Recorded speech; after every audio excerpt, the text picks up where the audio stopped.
Hi guys, you didn't just see me at all. Welcome to the Undrafted Unqualified Sports Podcast. I'm your host Tristan and my co-host Cole Berry. and we're here to give you guys a good time. Sorry for the double take. You didn't see it, but Yeah. Thank you for tuning in. This is episode 4. episode 4, we're getting things done. We got a new desk, some decorations up here. Colberry has a new helmet. Yep. Got some Raiders gear going on. New lighting. We've got a theme that we're going to stick to. We're going to keep it down. We're going to try and keep everything moving at a smooth, good pace. We've got some new things we're going to break down this week. We're going to get it going here. And actually, we'll get moving here in just a second. Cole, how was your week? Week was pretty good. Work's been a little bit slow for me, but that's just a day in the life. That's just how it kind of works. You got to just show up, be consistent, and things hopefully get better over time. But how was your week, Tristan Iverson? My week wasn't too bad. I had a good little time. I basically just worked my ass off pointlessly for fucking 80 hours and then, just watched some football on the weekend like I should have done all week, every week. So that's what we do out here. But other than that, I really didn't do a whole lot. I did some revamping in the studio. The Thunderdome is what we're going to call this place. The Thunderdome's looking pretty good. The Thunderdome is getting some upgrades. We're getting there slowly but surely. And please leave some comments if the audio's sounding good. Yeah, because we are rocking a new setup. Setup. If there's any problems, we need to know ASAP. Yeah, let us know. So, everybody, thank you for making it in. I appreciate all of you guys. There we go, Jersey. Thank you for the follow. Thanks, appreciate Jersey. you. Love you, dude. Everybody just start spamming hello. Everybody just start spamming what's up. Tell us how you're doing. Yeah. Give us a little bit of a update on yourself. But anyways, thanks for coming in. Well, with that being said, that's our. We got 3 big newses, and it's all considered into one condensed little thing. We have new social medias. We have a new Instagram and a Facebook and a TikTok. So we have reels and stuff that's going to come out on those literally every week. So we're getting those things done. But I appreciate you guys. Hello, Angie. And I think that's Angie. I don't even know who that is, but Toxica, you were the first time talking in here. Thank you for making it in. If you could drop a follow, I'd appreciate it if you haven't already done it. Looking at it, that's basically, we just got 3 new platforms that you can reach out to us if you don't have time to watch this. You can see some good film, see some good updates. It'll be a good time. I know my mics, like I said, if you hear problems with the mic, let us know. These mics are brand spanking new. So we got we're kind of learning the ways. Some tweaks to go through them. But yeah, thank you for that. We're going to keep moving. I'm going to get Cole right into it. I don't have my drink. Cole doesn't have his drink, so we're going to get into it. Oh, I got it for you, buddy. Oh, I actually got a different drink. He's got a little bit of a woman drink. Let's just put it that way. All right. But, yep, we're going to jump right into – what are we going to jump right into? We're going to jump right into the Thursday night football game, the breakdown of Thursday night. We had the Raiders versus the Broncos playing at Mile High Stadium. And let me tell you, it was a barn burner. Another boring Thursday night game. It's just kind of how it goes sometimes. It's the NFL. I remember last year it felt like every Thursday night game was not a good one. We were blessed with a couple good ones at the beginning of the year, but as of lately it's been kind of slow. But we'll just kind of start there. Broncos beat the Raiders 10-7. Like I said, kind of a boring game. It was definitely both offenses looked very sluggish, very sloppy. It was sloppy football. Geno Smith was 16 for 26, 143 yards, 0 touchdowns, 1 interception, and he got sacked 6 times. Come on. He can't be doing that 6 times. Hey, sister, love you. What's it called? There's a quarterback coach. What's up, Johnny? Oh, God, I meant to send it to you, Johnny. I'm sorry. Thanks for making it anyway. There's a saying, 1, 2, 3, throw the motherfucker away. Oh, 100%. I don't know who that coach was, but he's Baker Mayfield's quarterback coach at the moment. And the rule is basically, if you got the ball for 3 seconds, you better throw that motherfucker away. Get it out of there. All right, and then Brock Bowers couldn't really get going. He only had 1 reception for 31 yards, so it just didn't really look good for him either. No connection between quarterback tight end, which is kind of a staple, which is definitely kind of a staple for the Raiders. All right, and then a kind of a little interesting fact about that game. Raiders had 1 interception, 1 block punt against them, 9 penalties, 1 missed field goal, and 1 touchdown negated by penalties. Good. So the Raiders beat themselves. Yeah, the Raiders beat themselves. Raiders and that's beat kind of how it's themselves. going. Welcome to the Raiders community. Yeah, don't be a Raiders fan. If you're a young guy watching this, don't be a Raiders fan unless you want a lifetime of disappointment. Actually, be a Raiders fan because that's just building character. I'm talking into the wrong thing. You can tell I'm already enjoying my drink a little too much. I thought this was my mic. Anyway, But hold on, let's move right on to the Broncos. The Broncos didn't look much better. They literally just barely got the win at home. Won by 3 points. Bo Nix was 16 for 28, 150 yards, 1 touchdown, and 2 interceptions. His favorite target of the game was Troy Franklin with 9 targets, 5 receptions for 40 yards. Nothing crazy. Who told you about Troy Franklin? He told you last week. I told you motherfuckers about Troy Franklin. Yep, he told you last week. Pick him up if you have him on waivers. He was a good pickup. He didn't do much this game, but he's definitely getting the targets. Like I said, he still had 15 fantasy points, just so you guys know. Still had 15. But Raiders are moving on to the Cowboys week 11. Broncos have to face off against the Chiefs week 11. Which we're gonna fuck you guys both so of those hard. games are gonna be in my opinion, must-watch games. I think the Cowboys and Raiders are very stacked evenly. Cowboys, I do think, have the edge. And then Broncos against the Chiefs week 11. That's just gonna be a solid game. Division rivalry. Broncos versus it's week 12, right? Oh, Broncos, not the Raiders. Sorry. No, yeah. My apologies, everybody. 11. Week 11. Week 11. This next coming week. We got some good stuff coming up this coming week. Absolutely. But yeah, no, the Raiders, actually, I want to tell you another stat about that one quarterback coach that I was just talking about. 1, 2, 3, throw the motherfucker, or throw it away, or let it be, or whatever he says. It's something that rhymes. There's a stat that if you get sacked, you are about less than 7% likely to score on that exact drive. So how many sacks did he have? 6. 6 sacks. So that's 6 drives. They had about 93% chance of not scoring. Let's flip that term around. I know you hear 7, you're like, no, it's not that bad. No, it's 93% of not scoring a touchdown. And then also, you can fact check me in the comments because I'm not 100%, but I believe the Broncos are leading the league in sacks right now. They have the best defense when it comes to sacking the quarterback. I think there's one other team that had back-to-back 6-sack weeks. Oh, so they might be So they may have fallen, but they might have fallen. You're but not wrong. they're a top 3 sack team. Top 3 sack team. You're getting hit. Yeah.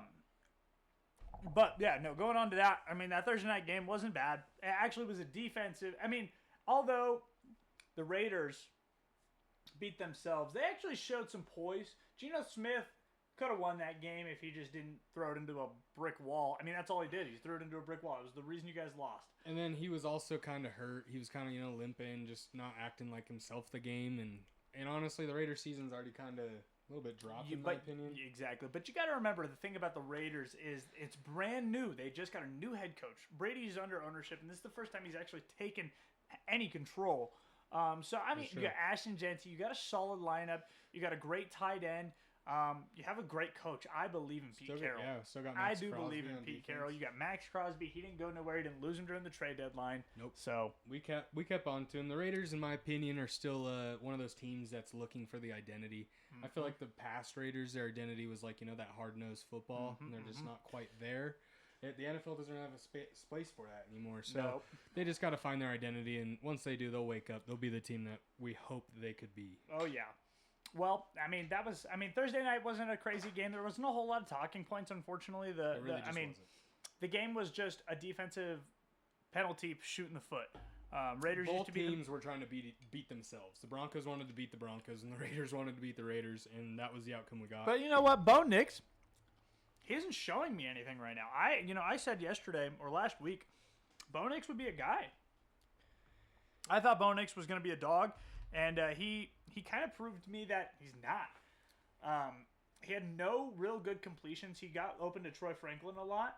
That was really it, though. But that was really it. Sorry. I know the mic. Like I said, guys, the mics are a new thing. If it needs to be tightened up there, if it falls down, we'll be good there. But sorry, I just had to some housekeeping. But yeah, I mean, other than that, he got Troy Franklin and who's the other? Cortland Sutton. Cortland Sutton has been playing good ball. So, I mean, they've got the weapons. He's reliable. And they're having a breakout guy. So, having a breakout guy is also helpful. They're going to get there.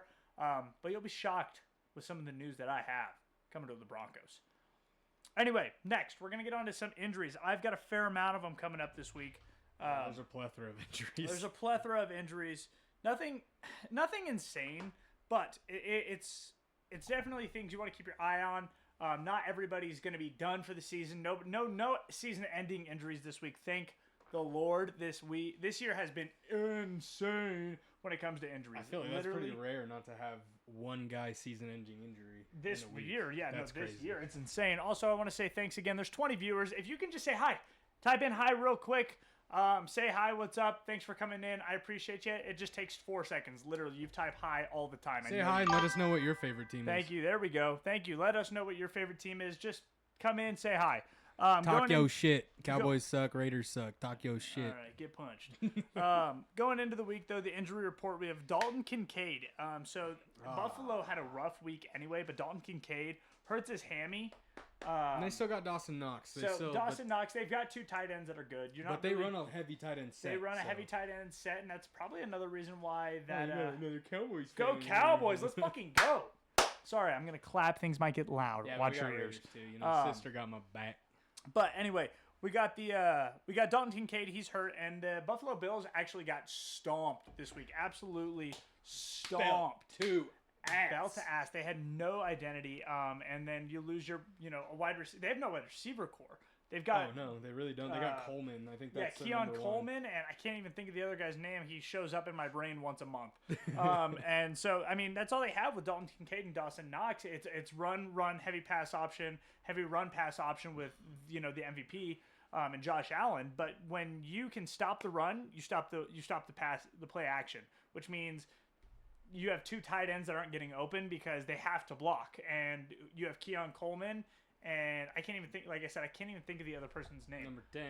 Khalil Shakir, actually. Yeah. Khalil Shakir is okay. But it just leads those 2 guys who just aren't showstoppers to go get the job done. And, I mean, with Josh Allen, you should be able to get the job done. But that man ran. He did one of these loops. He came to the offense or the line of scrimmage and came all the way back around on a 3rd and 22 and still completed it. So that's what you get with Josh Allen. You get the Josh Allen experience. Oh, 100%. However, it's just without some of his weapons, it's rough, and that's why you saw a loss this week.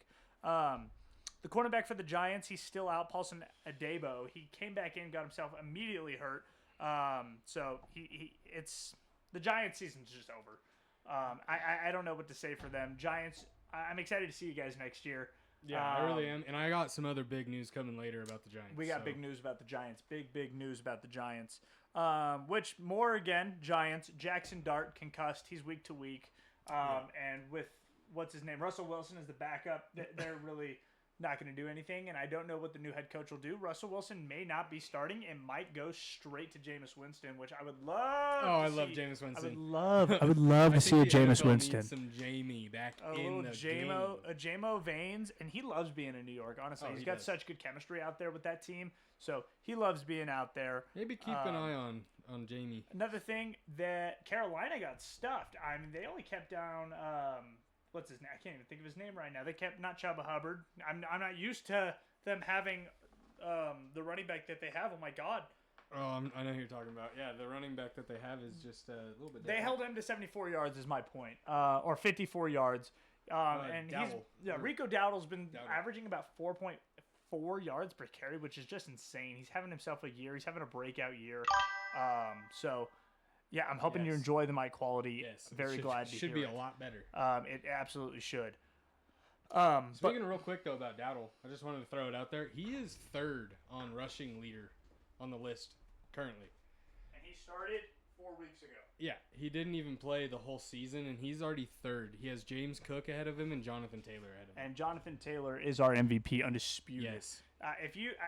We'll talk more about that, but if you can't think he's the MVP, honestly, you need to send me $20 because there's just no way that you don't see that man as your MVP after the week. He's absolutely just running over everybody. Raiders we'll talk over more about Cowboys over Raiders over Cowboys any day of the week. You're bent. Yes, welcome you're 100% right. Welcome in. Thanks for coming in. Venom, I appreciate you. If you could drop a follow up, that's awesome. But we'll get right back into it. But you are right, and we'll prove it here come Monday. The Raiders are going to beat the Cowboys at Allegiant Stadium. Garrett Wilson, another injury that we're worrying about, is he re-aggravated that knee injury.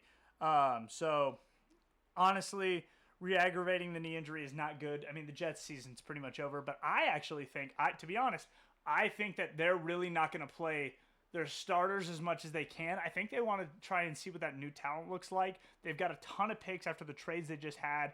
I believe that, the Jets are something that we could potentially fear if they've got a good coaching staff, if they can just figure out the pieces in the next couple of years, because, I mean, they just got so many first-round picks. They have 6. Exactly. And they actually do know how to draft, quote unquote. I mean, they've last time some good drafts. They know what they're doing in a draft. They just got to put it all together. And maybe they could this year, but I just don't see putting Garrett Wilson back out there after he did the same thing to his knee twice in about a 3-week span.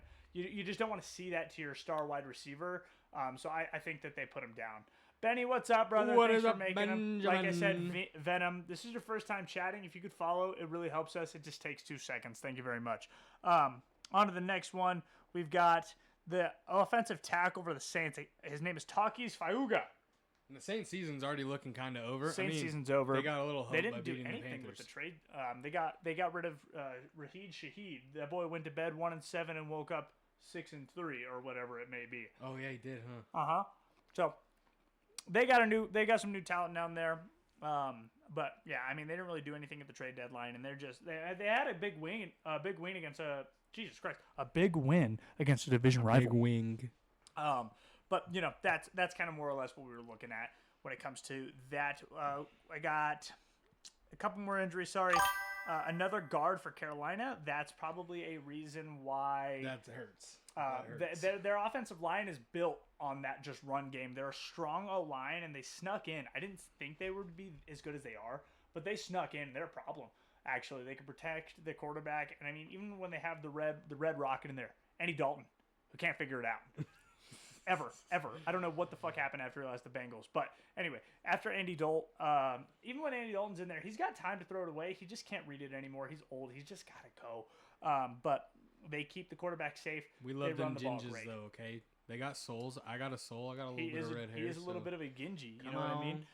Give some love to the gingers, man. Eagles did lose Lane Johnson for a majority of the game. He actually got carted off of the field, which is crazy. He ended up coming back late in the fourth quarter. So Lane Johnson's up there in age, correct? Lane Johnson is a 6-time Pro Bowler, so losing him probably affected the run game heavily last night, and that's why the Eagles just weren't playing that good. They didn't even push, man. But going into Love that, you, Nick. Lane Johnson did come back in the fourth quarter, and you did see a uptake in Saquon Barkley's productivity, having their full linemen back. So that's pretty sweet.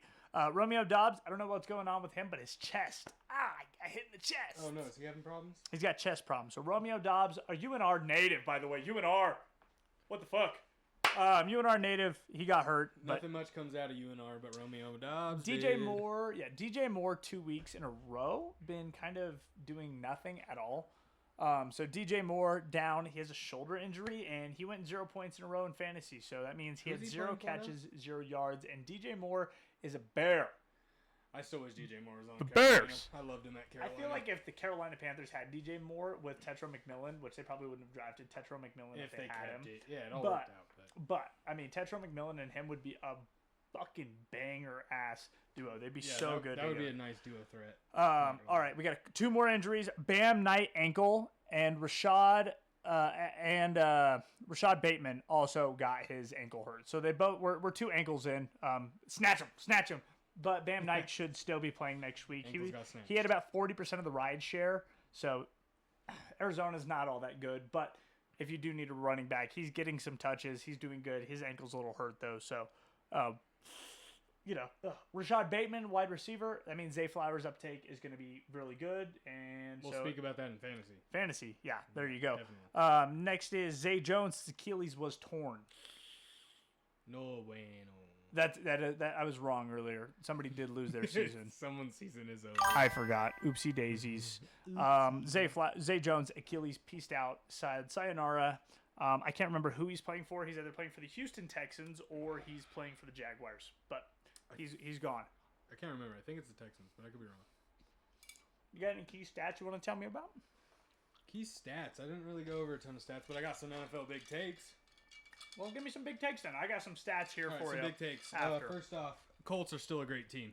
They beat the Falcons 31-25. Don't rule them out. They still look good. I'm sure if you guys are NFL fans, you saw some clips of Daniel Jones with the bloody lip looking like he was wearing lipstick. Kind of funny. But anyway, they picked up some key players that helped them in the playoffs. They did pick up Sauce Gardner. That's going to really help their defense. And you even heard the owner of the owner was talking about, do you want a Band-Aid fix this or do you want to permanently fix this? yes, you can draft another player, but it is nice to just have someone tried and true who's already been in the league.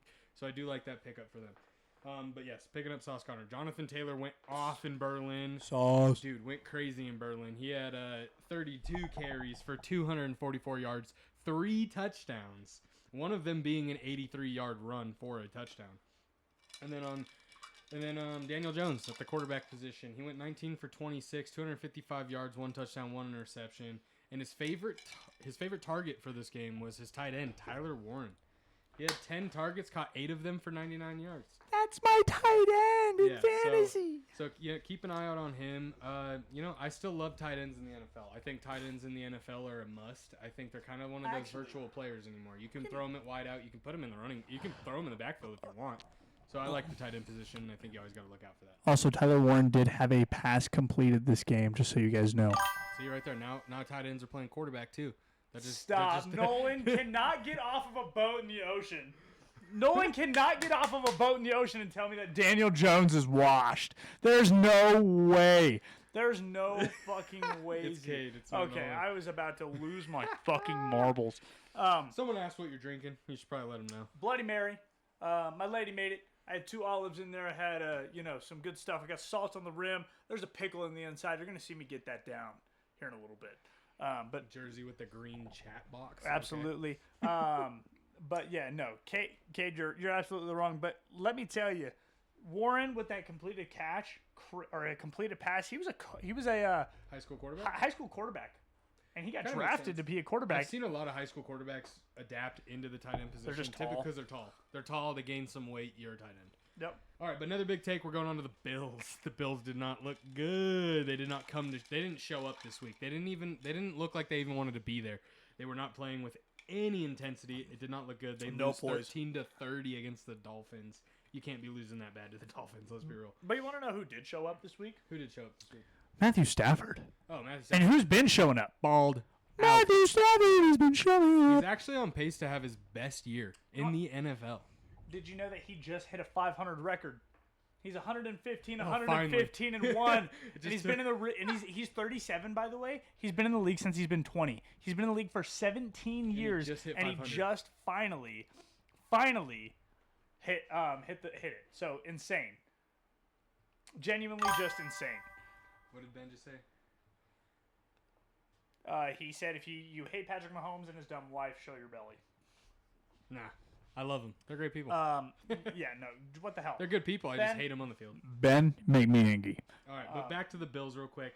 They haven't lost to the Dolphins since September 25th of 2022, given they are division rivals, so they do play 2 times a year. So, that is pretty crazy. It took a long time for the Dolphins to finally beat the Bills again. But the Bills went away from the running game. They only gave the ball to James Cook 13 times for 53 yards. What are we doing? What are we doing? We got to stick to what works, and the run game works. He fumbled a lot. Yeah, see, you just got to stick to him. I was a running back in my day, back in my prime, and you do fumble, it gets in your head, but the only way to really get rid of the fumble out of your head is to run the ball again. I never fumbled. So you got to stick to it still. But yeah, they went away from the running game, which I didn't like, which led to them not having a great passing game because the run game's so weak. Allen was 28 for 40, 306 yards. He still threw really good. He still threw a lot of yards. He had 2 touchdowns, 1 interception. But, it's just, if you don't have a run game, your pass game's not as good. You don't. And, I don't know if you guys watch football. A lot of you, if you watch football, raise your hand. But, here's the thing. 2 years ago, they weren't even wanting to pay running backs. Yeah, they were ruling They didn't want to pay running backs. You could just replace a running back with anybody. Running back salary 2 years ago was $13 million. $13 million, which is a lot. But you can be a starting defensive or you can be a starting defensive linebacker and make 20, which is fucking just bullshit. Running backs are getting beat up. They're getting every hit play. Constantly. You're blocking. You're a blocker. You're a wide receiver, and you run the ball right into a fucking 350-pound man who can bench 700 pounds, and I get paid $13 million a year to take that beating. Yeah, so the running back isn't important. But back to the Dolphins looked outstanding. Actually, they they kind of followed the plan that you can see that they had it set up. They were running the ball. The Bills struggle against the run. It's proven the Bills struggle against the run. You can even go all the way back to week 1 when they played the Ravens. barely snuck out that win, but they were getting ran on. And if you just go back and watch your film, you can understand that the Bills do not have the best run stop. So how do you beat the Bills? You run against them. So that's what they did. They ran against them. Achane had 22 carries for 174 yards and 2 touchdowns, which then opens up your pass game. Tua went 15 for 21. Didn't have to throw the ball 40 times like Josh Allen. It was 15 for 21, 173 yards, 2 touchdowns. Did still have 2 interceptions, but it is still Tua. So, It's coming. You know, you got to do it. Well, you know what I like about Miami is a couple years ago they were really a Johnny on the spot. Johnny. But genuinely, but I'll be honest. A couple of years ago, the Miami Dolphins were really good. They had Tyreek Hill. They had this kind of sense of community. They had happiness. They were really good. And you know what it starts with? You know what it starts with is Mike McDaniels being Mike McDaniels. And did you guys see what Mike McDaniels did? That's coming up. That shit is fucking hilarious. I got some big news on Mike McDaniels. Mike McDaniels. Just genuinely, you got it. It starts with your head coach, and if you can bring back that mentality that they had a couple years ago, they can win.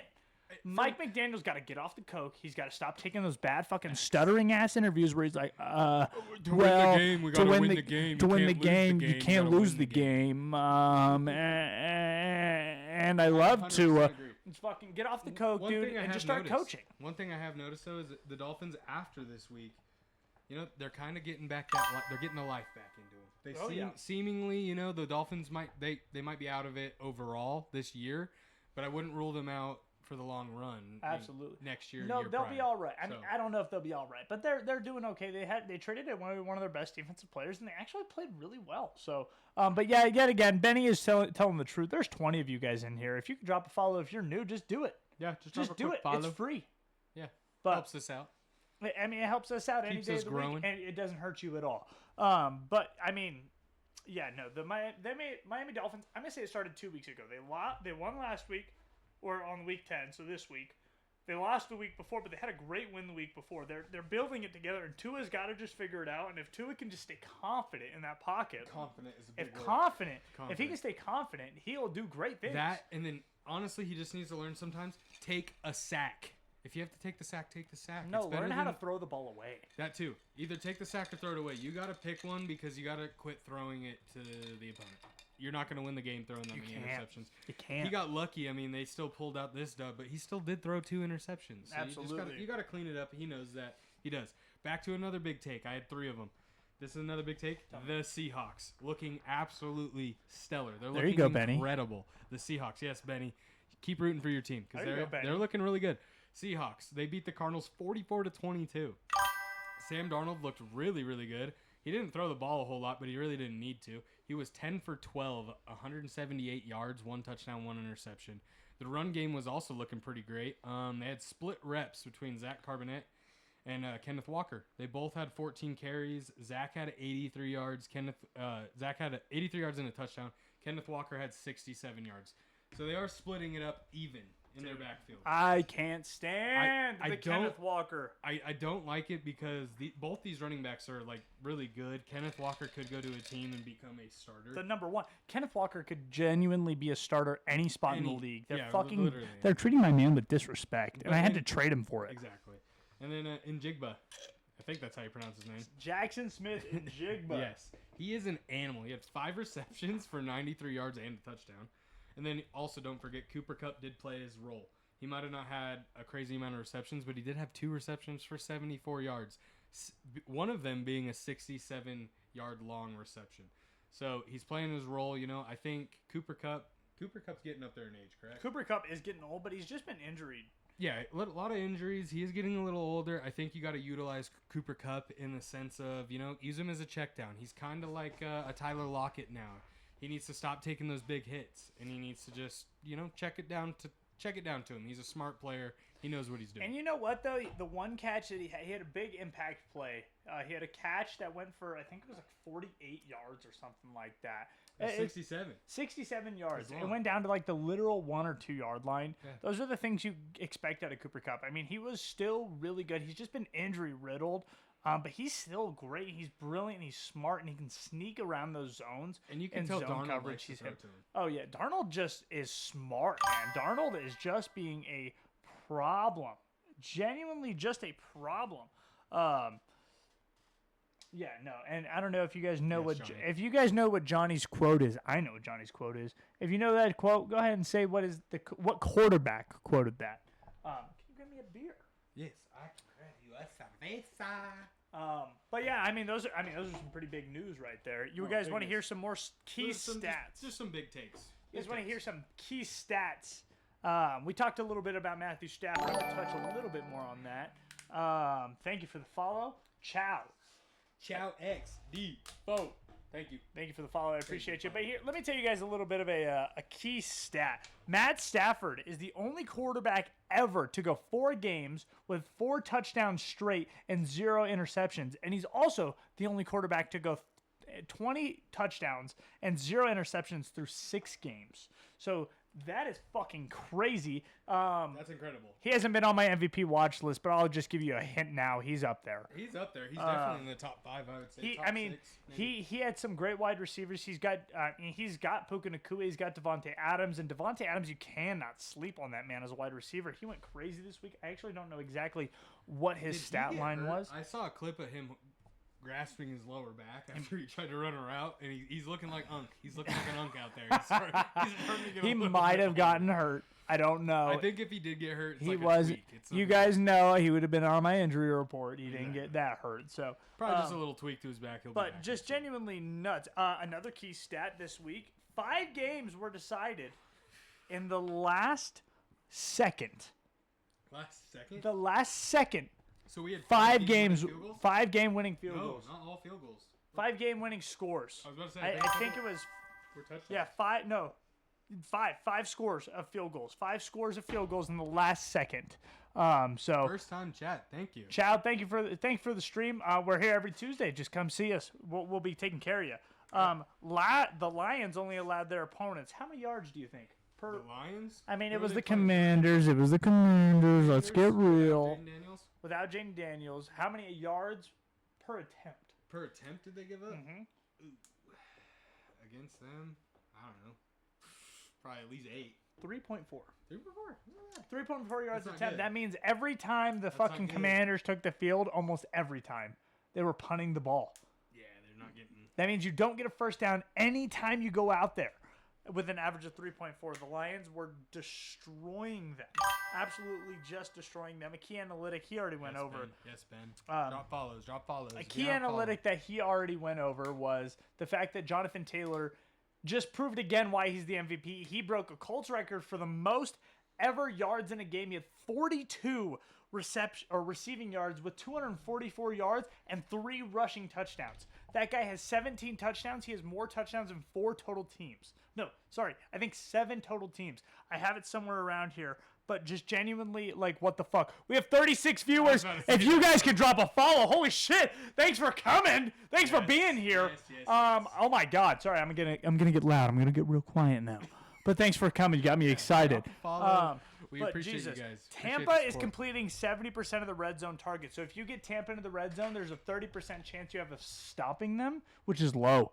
Which is real low. Real low. I know we did have a garbage time touchdown come from Baker Mayfield to Tez Johnson. Yet again, another fantasy pickup that I just told you guys.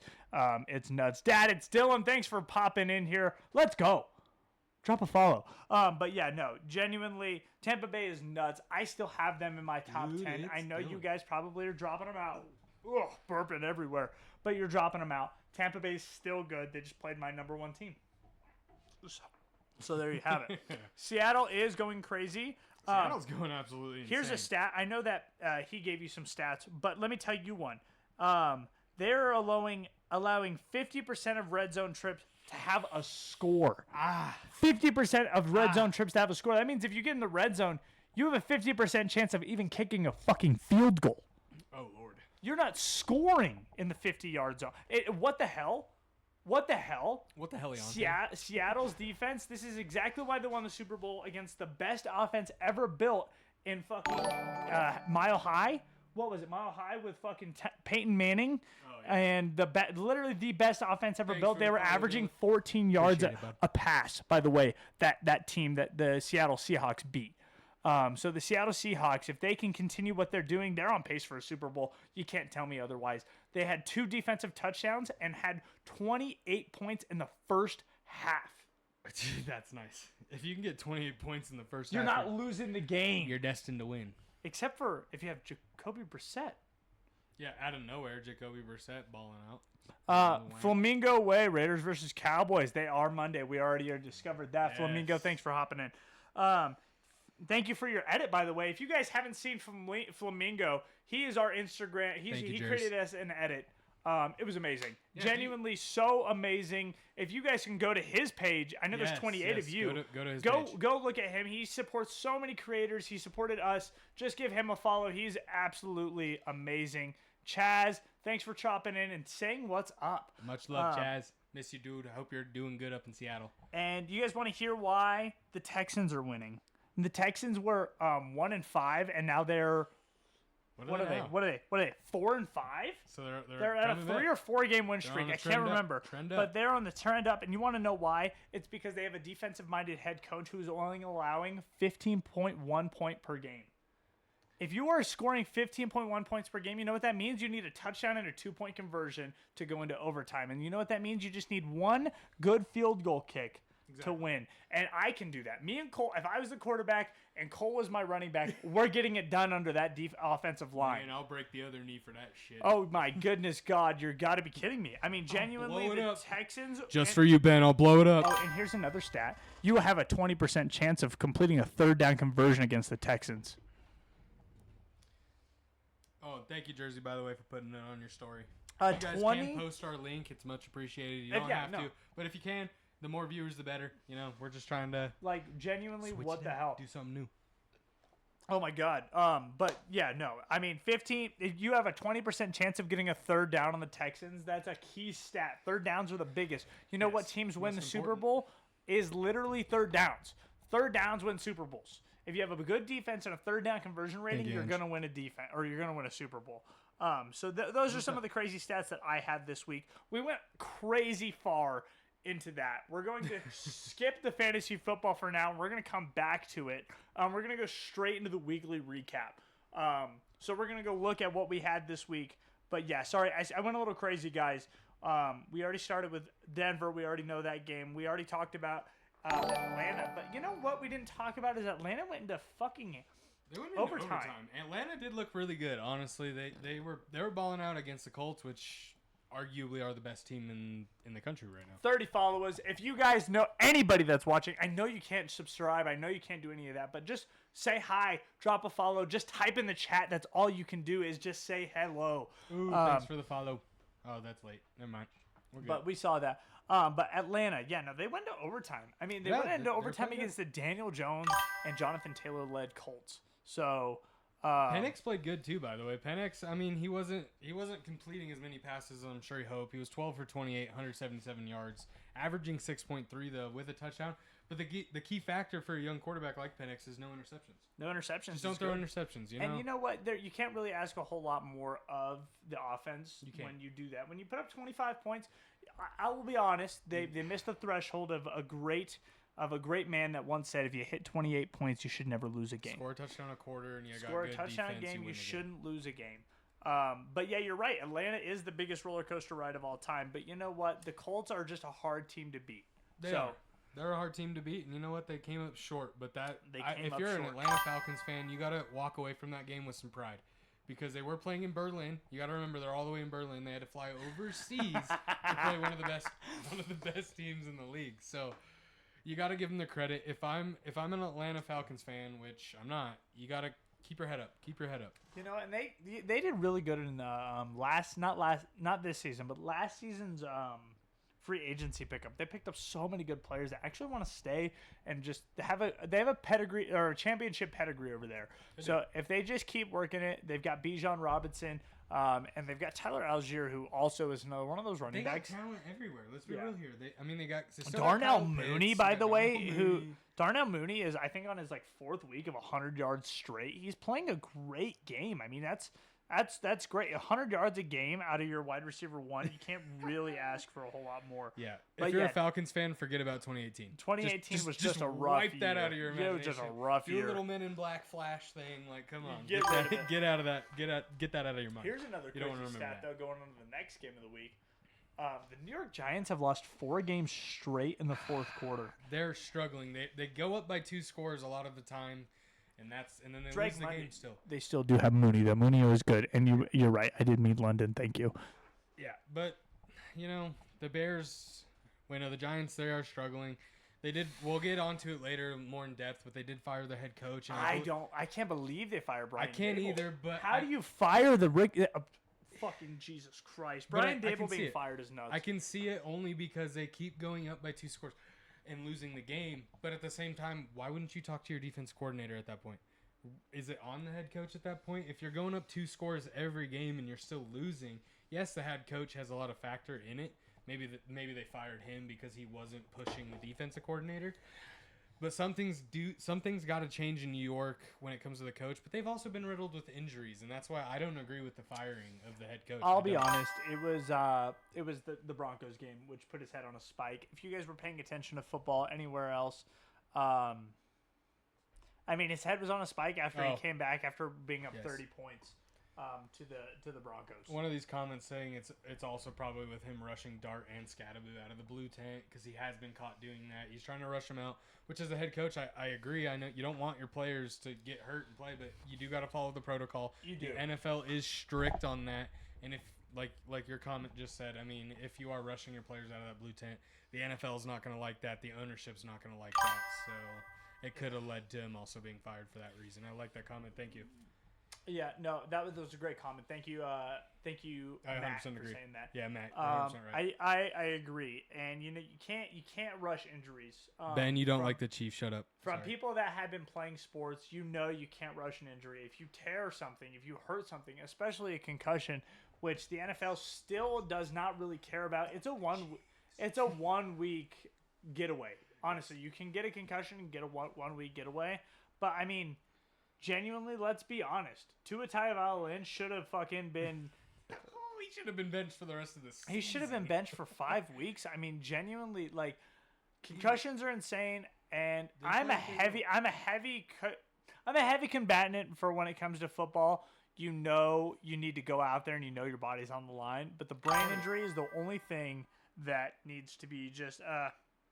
Yeah, he should have been medically retired. When it comes to brain injuries, NFL should step in and medically retire people. But at the same time, I'm a heavy guy. You know your risk you're taking when you step that field. Exactly. So, you got to pay attention to that. Anyway, let's head on to the next week. Buffalo versus Miami. We talked about that already a fairly heavy amount. It was basically just the fact they can't run the ball. Yeah, they gave up running the ball, and their best player is Jonathan Taylor, or not Jonathan Taylor, Jesus Christ. James Cook. Yeah, James Cook. And if you can get the RPO going, you're good. Yeah. And the A-Chan show. Show. Miami running did ball for out. What was it? 44-yard touchdown and a fucking 64. All I can tell you is he fucking balled out. He balled out. And I know that if you guys had him in fantasy, he saved your week. Honestly, he saved your week. A running back 174-yard rushing. Yes. That's just more than you could ever ask for. He was averaging 7.9 yards. 7.9 yards a carry is genuinely insane. That means hand them the ball, and that means every 2 plays you're getting a first down and a half. So just doing that is insane. That's why we already talked on that. We're gonna go script into it. I think this is almost. There's the game of the week, and it's 2 games away. But we're gonna talk about Baltimore and Minneapolis, which was also kind of a game of the week in itself. Baltimore had the game on the ropes the whole time. They just owned it. And you know what happens right after Baltimore? Oh, against the Vikings? Yeah, the Vikings. Vikings come back, man. Vikings showed a fourth quarter poise. Oh, they definitely were going to try to come back and win that game. They just dug themselves too deep of a hole. Yeah. But, I do like the effort. At least you're trying to fight back. And if this season of football is taught you anything... We try to give goat picks, by the way. If you've learned anything from this season, and that is to keep fighting. How many big games have we seen this week? What did I say earlier? Yeah. How many was it? Fucking 10? 4? 10? No, was it 5, 10, 15, 20, 30, 40, 40? 5 games decided in the last second. That means 1 second on the clock. Yes, that means game over. Don't ever give up. I mean, you could be down by 3 touchdowns in the NFL this year with 6 minutes left in the fourth, and you still have a shot. You got to just stay poised. You just got to do your job. Never back down, never what? Never back down, never what? Oh, I'm sorry. But yeah. Lamar did ball out. Lamar balled out, and I actually, oh man, if you guys can see our picks, you got me up here, who's the better, and then I you am got Cole 500. way up here, who's 500. Yeah, we're staying in it. We're you gotta staying give it to him. I keep picking these big upsets that never happen, so never I just back down, never what? Start sticking to the normal. But yeah, no, Minneapolis, JJ McCarthy, they got something, I guess. Yes. I fucking hate those goddamn fucking people that come out of Michigan, fucking Wolverines. I hate them. You don't like the Michigan Wolverines? I fucking hate the Wolves. You hate the Wolves? I hate them. I hate the Wolverines, man. Little fun fact, that's the biggest stadium in North America. Just saying. Is it? It is. I didn't know that. It's a good. Has the that's most a good fun seating fact. capacity out of any stadium in North America. Where's my Rose Bowl at? Anyway, we're gonna go on to the next one. New York Jets versus Cleveland Browns. I actually chose the Browns to win this, and they just have no identity. They have no identity. The Wolverines. I have no identity, man. I mean, just genuinely, the Cleveland Browns just can't figure it out. Dylan Gabriel had 167 yards passing. Breece Hall had 83 yards rushing, and Jerry Jeudy had 78 yards catching. I believe I also had the Browns to win that game. I really thought they were going to beat the Jets. The Jets are really struggling this year, but, the Jets put it to them. So. Gabriel is ass. I don't know. I mean, I just don't think that they can draft a quarterback. Maybe you put Shedeur out there. Maybe you do, but I just don't think Shedeur has it. The Wolverines is a college team, by the way. Sorry, it's Michigan Wolverines. It's college. College football, yeah. But honestly, I think at least split the reps between your two. You have 2 rookies on your team, 2 rookies, and honestly, split the reps. Your season isn't looking all that great. Maybe split the reps. Let's see what Sanders can do. I mean, yeah. I mean, Shedeur Sanders, he played really well during preseason. Dylan Gabriel had a better team in college. He played for the Oregon Ducks. That's all pretty much. I mean, you play for the Oregon Ducks, you got a good chance of making the NFL. Let's just be honest. Yeah, if you're playing for a top 20, if you're top 25 school as a quarterback, top 5 every year. Yes, you got a good shot. You've got a good shot. So I mean, that's why he's there. I don't really know what to go on in Cleveland. Oh my God! Can we talk about Justin Fields? Only 6 for 11. He threw the ball 11 times, only for 54 yards, a touchdown, interception. But that's insane. Justin Fields, they don't want him there. They don't want him anymore. Doesn't seem like they're utilizing him. What's his name that the fucking Jets drafted 2 years ago? The white dude. Zach Wilson. Yeah, Zach Wilson is Zach Wilson's done. I think he's a backup somewhere, and he's just done. We used to talk about. I feel like he was a talking point last year. Yeah, he was a talking point last year. All I knew that he was doing last year was fucking people's moms. I was gonna say, yeah, you're right, Matt. He's a backup in Denver now, behind Bo Nix. Bonix. Hey, he can win a Super Bowl before the Jets win a Super Bowl. 100%. He'll get a ring. That's so crazy. Yeah, no, there's a lot of pressure from the defensive line though in Cleveland. Cleveland does have a good line. But yeah, no, I mean. Oh, thank you for tuning in, Johnny. Have a great birthday, by the way. Happy late birthday, but Mike White. Yeah, where did Mike White go? The fucking Jet historian, the guy who won 6 straight, or was it 3 or 6? That's a big difference. 6. But I mean, Mike White, he did really good, but he's gone now. Happy birthday, peace out. I know you're already probably gone, but thank you for making it in. But yeah, the Jets are just terrible, but they somehow find a win, and the only reason they win is just because of 2 defense or Oh, they had 2 special teams touchdowns. Kick return touchdown, and then no, I think it was kick return touchdown. Kick return and a punt. Immediately they had 4 yards on offense before they scored a single touchdown. Jets don't win that game without Jets. Raiders out. No, you could probably stay, Johnny. Just bring us to the bar and put us on the big screen. Yeah, start fucking sending our links to everybody at the bar. LMAO. Raiders out. Anyway, the game of the week, in my opinion, it was New England versus Tampa Bay. It was. New England versus Tampa Bay. That was the best game of the week, arguably. Arguably crazy. TreVeyon Henderson has his breakout. So if you're a TreVeyon Henderson fantasy football drafter, you're feeling so good because I know in my league he went off for 48 points. With a 69 long. That's his longest run of this week was a 69-yard run. Hold on. which is nice. You want to hear the stat that Matt just read off? Back-to-back times touching the ball, they scored a touchdown. A defensive player didn't touch the ball when they went 3 and out. Kind of crazy. It is crazy. It's truly crazy. It is truly insanity. It's insanity that they have won the game. I can't believe the Jets won. And honestly, so me and you both had Drake May in our MVP race. We also both did have Baker Mayfield in the MVP race. Who do you think personally played a better football game? I'll be honest. Tampa Bay's defense just slid the bucket. And I've actually got a play for you. You know what, guys? I'm going to pull up the play for you. Give me just 2 seconds. We're going to pull the play up. While you're pulling up the play, I'm just going to read you guys off Baker Mayfield's stats. Baker Mayfield was 28 for 43, 273 yards. He was averaging 6.3 yards per play, 3 touchdowns, 0 interceptions. And that's... fixed our camera over here at the talking booth, so give you're me all just good. 1 second. Give him a second. You guys can still just listen to me. I fucked up the talking booth. Okay, so Baker Mayfield in comparison to Drake May. Drake May was 16 for 31, so he did not throw as many passes. Baker Mayfield threw 43. Drake May threw 31. Drake May had 270 yards. He was averaging 8.7, so he was averaging higher than Baker. 2 touchdowns, 1 interception. Baker Mayfield did get sacked twice. Drake May got sacked once. So, they weren't getting crazy pressure on the quarterback in the sense of sacks. They were probably still getting some knockdowns, some rushes for sure. But, overall, I have to argue that I'd still put Baker Mayfield above Drake May. Wow. Drake May is still young. I still pull for Baker Mayfield. I'm kind of just a little slight bit of a Baker Mayfield. Stop. Defensive lineman in his... Here's what happens. You see who this is right here? This is a defensive lineman, by the way. And I want you to count. I love it. I want you to count how many people he took out. You ready? Can they even hear us? They should be able to hear us. Okay. Tristan's mic. Sorry, I didn't fix a lot of the stuff this week. You just have my mic here.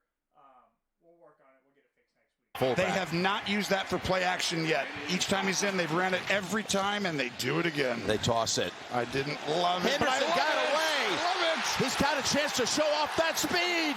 Henderson breaks a second one for a touchdown. Oh, my gosh. He looked over at the coaching staff to say, should I go in and score? Yeah, we're good. All right, we're back. We're back. But I would still arguably put Baker Mayfield in the higher MVP slot over Drake May. I do love Drake May. I think Drake May... Otten has a 7th catch. Super Bowl contender in the league. Yeah. I don't know Sideline. This year. It's looking pretty good for them this year. But he definitely will. I think he will take a team to the Super Bowl. Don't know if it will be the Patriots, but we will. Time will tell. Absolutely, time will tell. I'll be honest, too. I mean, when it comes to Baker Mayfield, I really like him. I just like the way he plays. He reminds me of me. I was smaller. I was undersized, and man, I just showed up with poise. You just go in there and you just fucking make noise. You play with grit, play with some intensity, and that's what we do like to see from Baker Mayfield. He plays with the intensity. You show up there, you make some noise, and brother, we're gonna have a problem. Anyway, we're gonna go on to the next team immediately. Saints and Panthers. How did that happen? Panthers are one of those teams right now that are also struggling with their identity. I mean, how can you go from beating the Packers at Lambeau Field to then going home against one of the worst teams in the league? The Packers don't have a fucking identity either. They don't either. A lot of teams this year are seemingly kind of without an identity. But just to kind of simplify it, the Saints, they just outplayed us. The quarterback played better. He was 19 for 27, 282 yards, 2 touchdowns, 0 interceptions. He was averaging 10.4 yards a throw. It does say more about the Packers. You can't let that happen. In comparison to Bryce Young, 17 for 25, 124 yards, 0 touchdowns, 1 interception, only averaging 5 yards a pass. And we're going to talk more about that here in a little bit, Matt. I have some stats on the Green Bay Packers, but we're going to talk about that here in a little bit. We still have to bust through this a little bit quicker. But yes, the Panthers and just a quick overall description of this game. Panthers looked like shit. Saints didn't. That's really how it goes. Absolutely. That's just kind of how it plays out in that game. Guys, I know that our talking booth isn't that good, but we're going to go on to Jacksonville, Houston. And you know what changed the game? I already have it in our talking booth, what happened and why it changed the game. Oh, my God. It's right here. Give me 2 seconds. You ready? We're in the talking booth, all right? And I know you guys can probably... Is it Cole's mic? Cole, get up in your mic. Hello. All right, it's Cole's mic, so we're going to get real close over here. You guys, let's see what happens. This is how the Texans lose a game. Season. Or something, 17 everybody protecting the perimeter out What happens? here. Lawrence. He's sacked, and it's over. Will Anderson Jr. gets there. The ball pops in the air, and Rankin. Or you win by 6. You don't even need to kick the field goal. Sorry. We're back to the talking booth. Or the Thunderdome. Back to our regular. Yeah, they didn't. I mean, the Saints traded Shaheed. They didn't need him. You're right. But, I mean, this is just more or less what I'm talking about. Jacksonville killed themselves. They beat themselves. They beat themselves. They were up. They had a special teams touchdown, a defensive touchdown. I think it was 2 picks? At halftime, they were up 20-10. At 20-10 at half. They you gave only up scored 20 9 points. The Jaguars gave up 26 points in the fourth quarter. Fucking crazy. You're giving up over 3 touchdowns in one quarter. That's ugly football. You deserve to lose the game. And I picked Jacksonville to win that game because they really should have, but they just kind of dropped the ball right there. Arizona versus Seattle. What happened there was a defensive showdown. Yeah, I mean, they scored 28 points in the first quarter. Oh yeah, Lord, it was 28 points in the first quarter. And you know what though? I'll give it to Jacoby Brissett. He started showing out. Jacoby Brissett is not a bad player, and you know what? I think he does deserve that spot. I think he does, honestly. Kyler Murray seems to get hurt every year right when the new Call of Duty drops. So Kyler Murray still does have 1 year left on his baseball contract. I think he should take it. Get out of the NFL, go to the MLB. Get out of the NFL, go to the MLB. But sorry for saying that. I do like seeing the Cardinals, though, kind of, you're down 21 at the end of the first without a touchdown, so it's 21-0. They didn't give up. They still let up 17 more points in the second, but third and fourth quarter, they gave up 6 points. They showed effort in the last half, which it still accounts for something. Yes, was it late? Yes. But, you can ride that momentum into your next week. So, it's good to finish strong even if you do start slow. Absolutely. And going to the next game, San Francisco versus the Los Angeles Rams. I hate the fucking Niners. I hate them. I hate them more than I hate anything. But I'll be honest. Kyler Murray would make a bigger impact on the White Sox than the Cardinals. And I agree, bro. All you got to do is hit a fucking baseball, and he was good at it in the college. I don't know what his practice is like. He may have fallen off. He may have to go spend some time in the minors. But that's fine. I feel like he just needs to get out of the league. He's done. He keeps hurting himself. The artificial turf over there in Arizona is killing him. And honestly, he might make more money in the MLB than the pros. He might. Wasn't he a pitcher? Anyway. I can't remember what he was like. I think he was a pitcher. If he's a quarterback in the NFL, he's more than likely a pitcher in the MLB. Yeah, he was good, though, and I think he needs to go back. But, yeah, no, I hate the Niners more than anything, and you know what I hate? Is that they can stay in games, man. Why? Get out, bro. They literally stayed in a game until it was 21-28. Luckily, the Rams take a win, and I like Matt Stafford, and it makes me happy. I wanted the Rams to win that year the Super Bowl happened until they got, what's his name? Fucking Odell. I hate Odell. I didn't want Odell. It's all right, though. He tore his Achilles first play of that game. He still got the ring. He did get the ring, though. So it pissed me off. But yeah, Rams earned that win. I had them favored to beat the Niners anyway. But they did pull that off. On to the next one. Unless do you have anything? No, I got nothing to say other than why did fucking what's his name not score a touchdown? McCaffrey. Oh, McCaffrey. KMS. Yeah, Detroit versus Washington. Like I said, we already touched on that earlier. Detroit was allowing 3 yards to carry or 3 yards per attempt. They weren't allowing you to get a first. Yeah, that's all it was. You couldn't get a first. Won the game.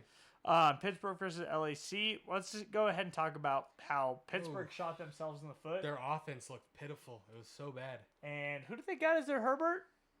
Oh, I mean, who do they have as their quarterback? Herbert. Chargers have Herbert, man. Don't count him out ever. Herbert's looking good. Herbert is fucking phenomenal, dude. No, you're not wrong. Yeah, I don't know. I can't stand the Pittsburgh Steelers. I have hated them always. Mike Tomlin, he's just on pace for a 9-8 record. He's just gonna keep it going.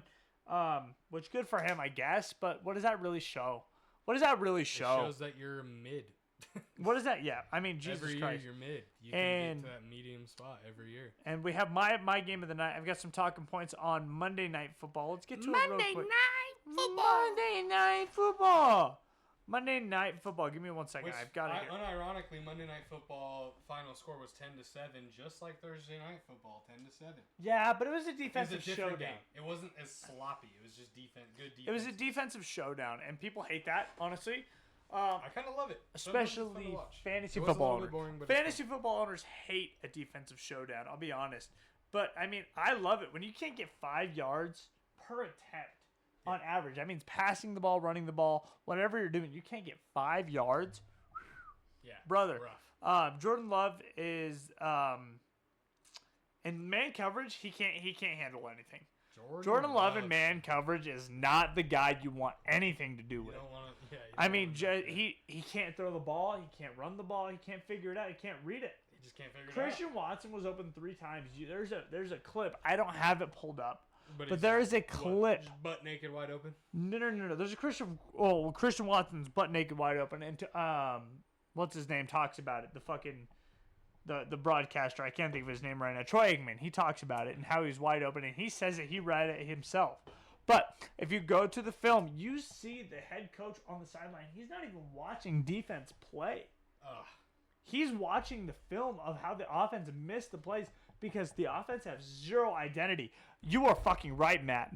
They have fucking no identity at all. Charlie, thanks for hopping in, giving me a little squiggle. But you're right. I mean, those motherfuckers have no identity. They lost Tucker Kraft, and there's no mac in that cheese anymore, dude. There is no Kraft mac and cheese out there. They got Walmart brand mac and cheese, and that's what it is. I mean, They got Walmart brand. They got Walmart brand mac and cheese. That cheese isn't real. That's not good.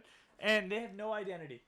They have no identity. You're fucking great value playing out there. And I mean, they could have won if they had Tucker Kraft. The Eagles lose that game all day long. I 100% agree. Both teams also failed to convert from 50% from the red zone. So they failed so many fourth attempts. They didn't even score. Yes, Matt, you're right.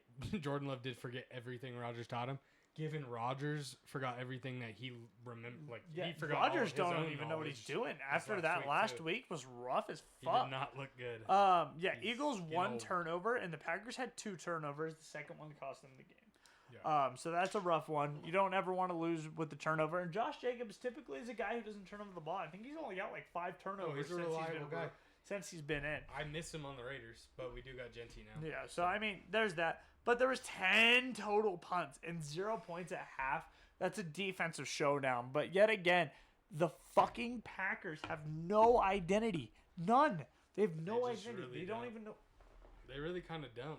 They have no idea what they're doing over there. They seemingly are kind of just hovering through the year. They are, and that's why I think that they, like I said earlier, I think episode 1, the forecast for them is a championship, NFC championship. Yeah, 100%. And they're not even going to make it. I don't think they fucking win a wild card. That's insane. But yeah, you're really not wrong. And you know what, though? The Eagles' defense is fucking mid at best. The Eagles got shit on by the Cowboys, and the Cowboys fucking got shit on by the Cardinals, and the Cardinals got shit on by Seattle, which Seattle is nuts. But the Eagles' defense is mid at best, man. You can't expect the Eagles to be a championship caliber team. You really can't. I was going to introduce you guys to hockey this week. I lost. I couldn't find some of the stuff I was looking for, so we'll get into it next week. In the meantime, I'll talk a couple NFL stats right now. I'm going to talk stat leaders. All right? So here we go. Passing leaders in the NFL right now, the top 3. You got Daniel Jones at 2,659 yards. In second, you got Justin Herbert, 2,610 yards.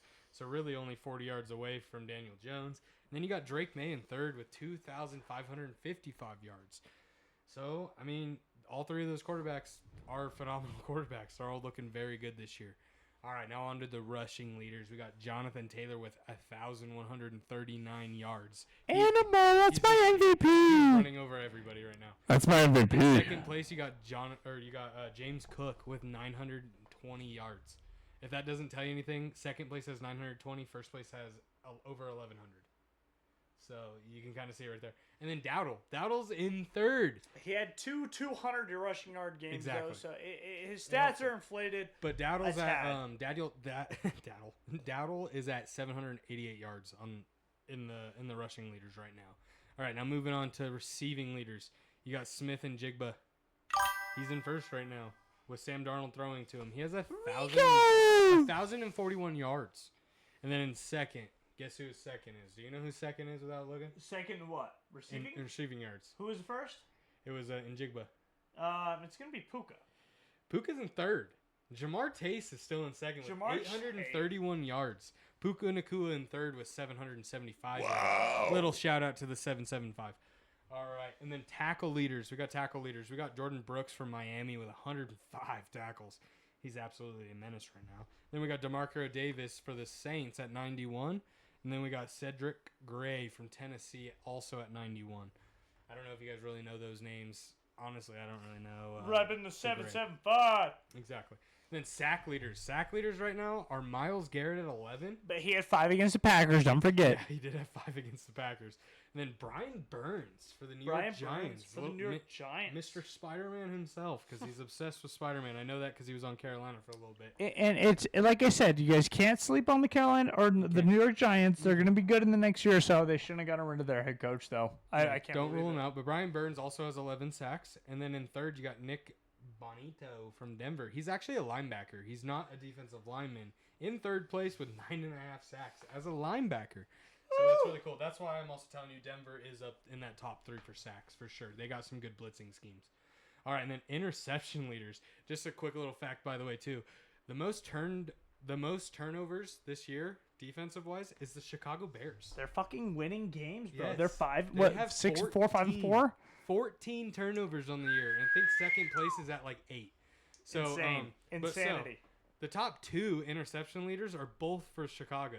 It's Kevin Bernard with 4 interceptions. Okay. He's a cornerback. Then you got Tremaine Edmonds with 4. He's the linebacker. I can't believe Tremaine Edmonds is still in the league, by the way. That Yeah. guy's fucking. He's I've been old. hearing He's his name ancient. since I was 2. And then you got Devin Lloyd in third with 4 on Jacksonville. Yeah. So those are just a quick little, the leaders of the stats right now in the league. You got Daniel Jones in first for passing. You got Jonathan Taylor in first for rushing.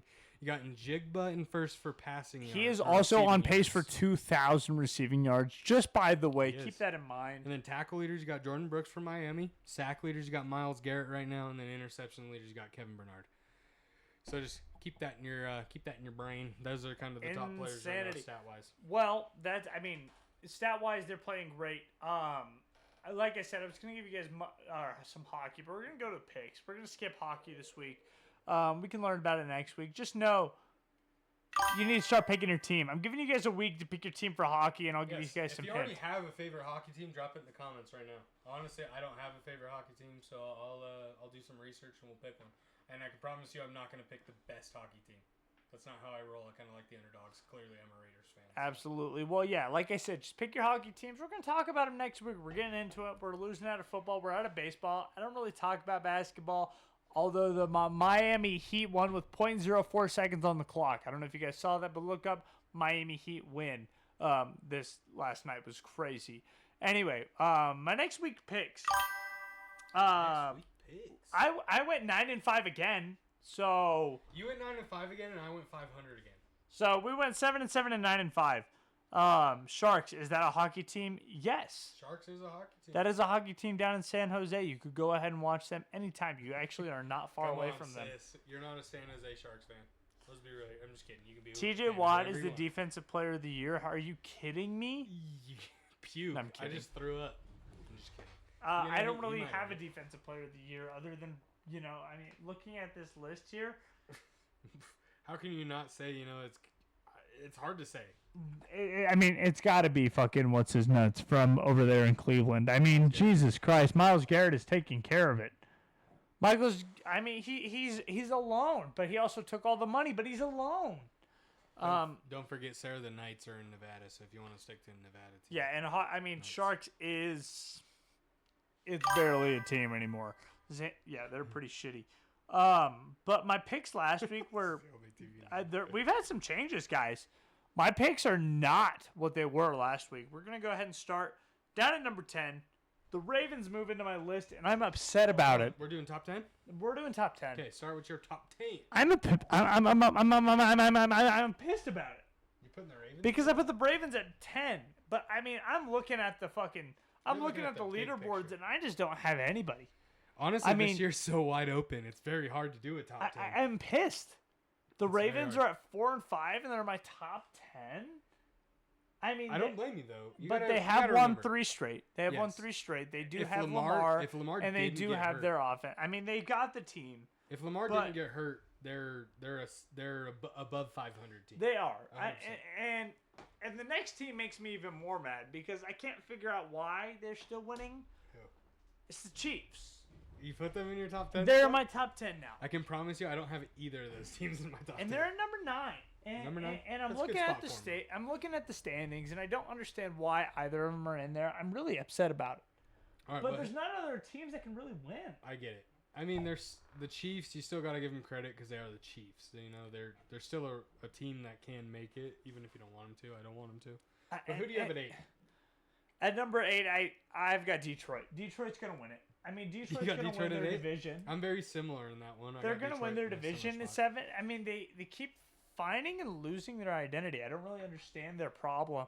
They're either biting the kneecaps or they're not. It's one, Yeah, one or the other. and I don't know if it's the offense or the defense or what.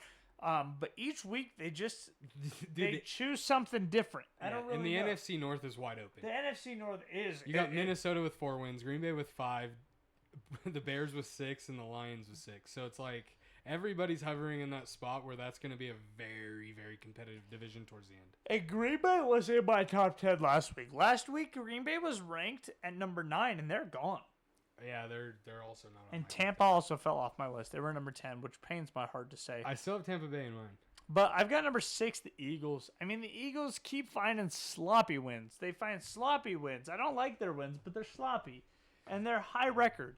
Yeah, and at they're the going end to of win the our day, division. They're going to win that division. And they're going to be the first time, by the way, to do a back-to-back division win since I think it was like 2008. It's been like 9 years or 10 years since somebody in the NFC East has to be honest, at the end of the won year, back-to-back. all that really matters is how many wins you have in that win column. Doesn't matter how you did it. Yeah. As long as you got the win in the win column. But you know who's winning? You know who's not winning sloppily without a lot of their team? Who? The Chargers.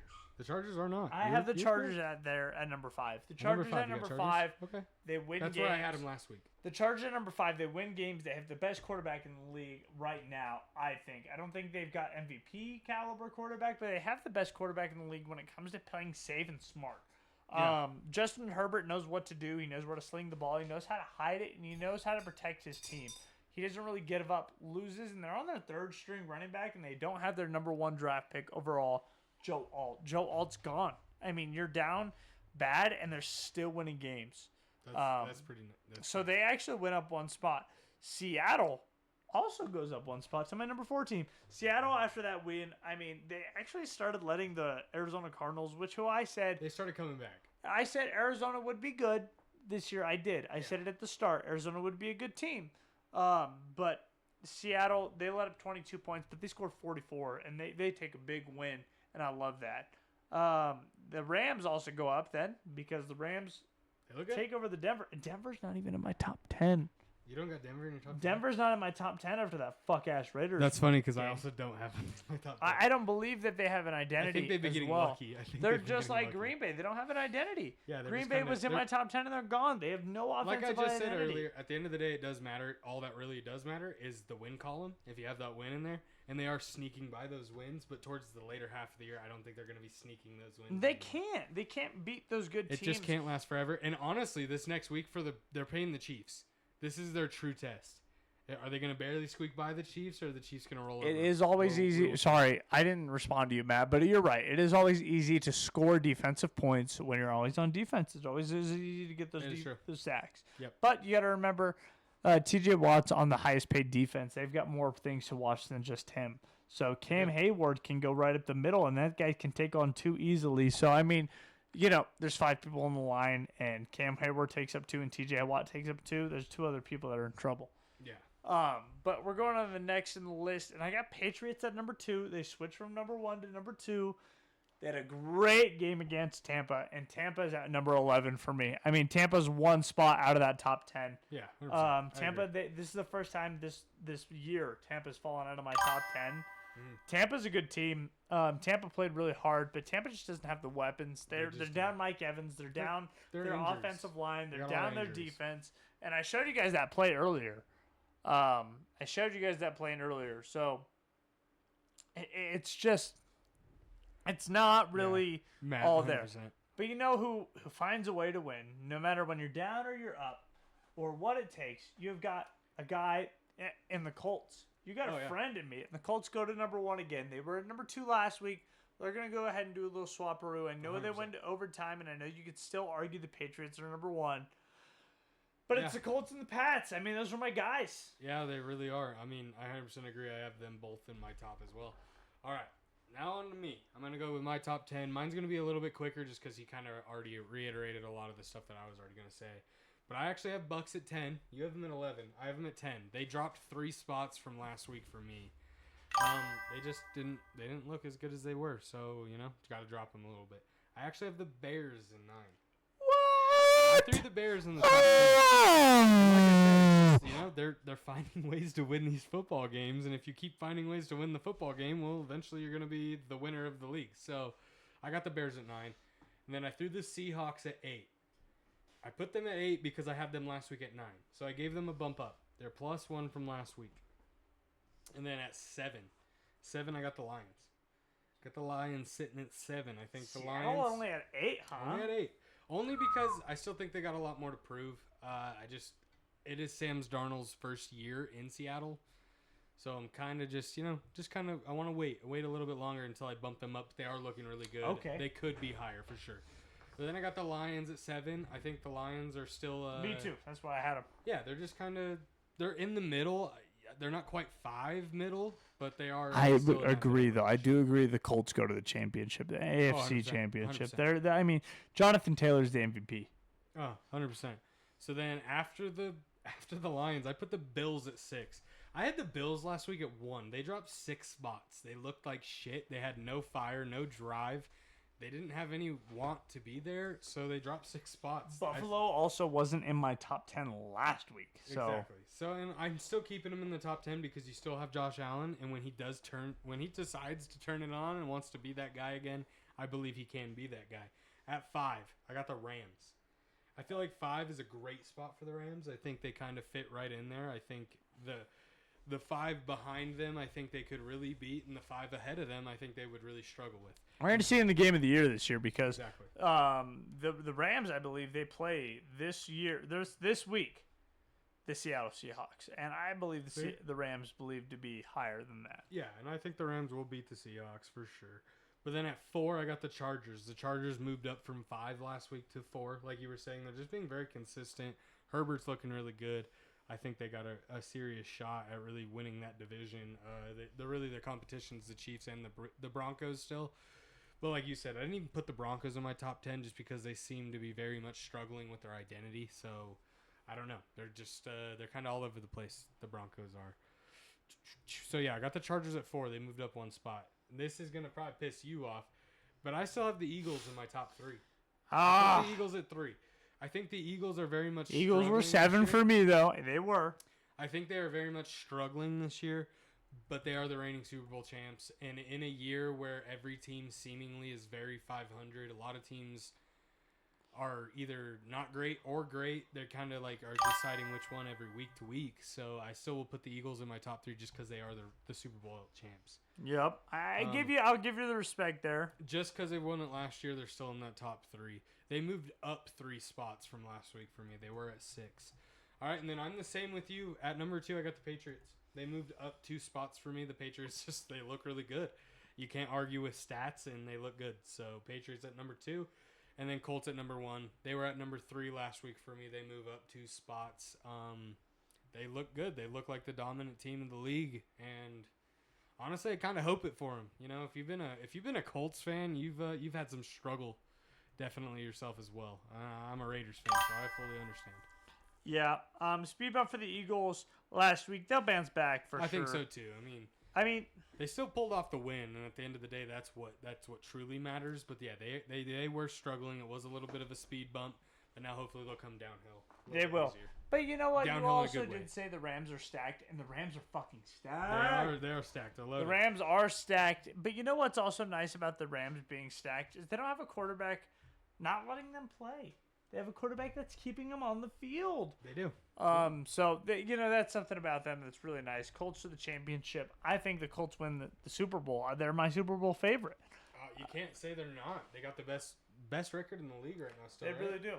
But I mean, yeah. Where are you at right now? I'm done. That was my top 10. I got Colts at 1. I got Bucks in 10th. That's kind of. I'll go through it real quick. So, Bucks at 10, Bears at 9, Seahawks at 8, Lions at 7, Bills at 6, Rams at 5, Chargers at 4, Eagles at 3, Patriots at 2, and the good old Colts at 1. Good God. This is our Colts. This is our team. We bleed blue. that guy's a goat. That guy's the goat. Also, we're going to go ahead and break down our top 5 plays of the week. I know you see me get the mouse. We're going to break into it. Cole's mic's the mic, so we're going to go ahead and work it out. Ready? 3, 2. We are in the talking booth. Welcome to the talking booth. Play number 5. If you guys They got second and comes in. Where is he? Can you find Jonathan Taylor? I can't find Jonathan Taylor. Somewhere in that mess. Would you say this is a dead play? short. That means it's Taylor time, and he's got the first down, and he busts away from the pack for plenty more. Jonathan Taylor, big run. There he goes, and Indianapolis takes the lead. 84 yards to the touchdown. I know you can barely hear me. Sorry. I know when it comes into the talking booth. When it comes to the talking booth, yes, we are still up. I mean, it's only been an hour and 20 minutes. But when it comes to the talking booth, we all have to fix up the mics. I didn't think about it. We got a new mic set up. But yes, looking at it, this was my 5th play of the week. We'll go to here. This is the 3rd play of the week. This is the only thing that happened on Sunday night. Only 3 on first down. Jalen Warren trying to get it started. Just finding a way over this man. Look at him. He's literally looking up at the sky. He's thinking to himself, what's life about? What am I even doing? You know, I could quit. I could retire. You know, and it's just. What a leap by Warren to the 23-yard line. That's number 5. We'll go over here to number 4. This is why I was telling you. I mean, they're averaging 15.1 points per game, although they did let the defense score a lot and special teams score a lot. Takes it the distance. What a way to end it.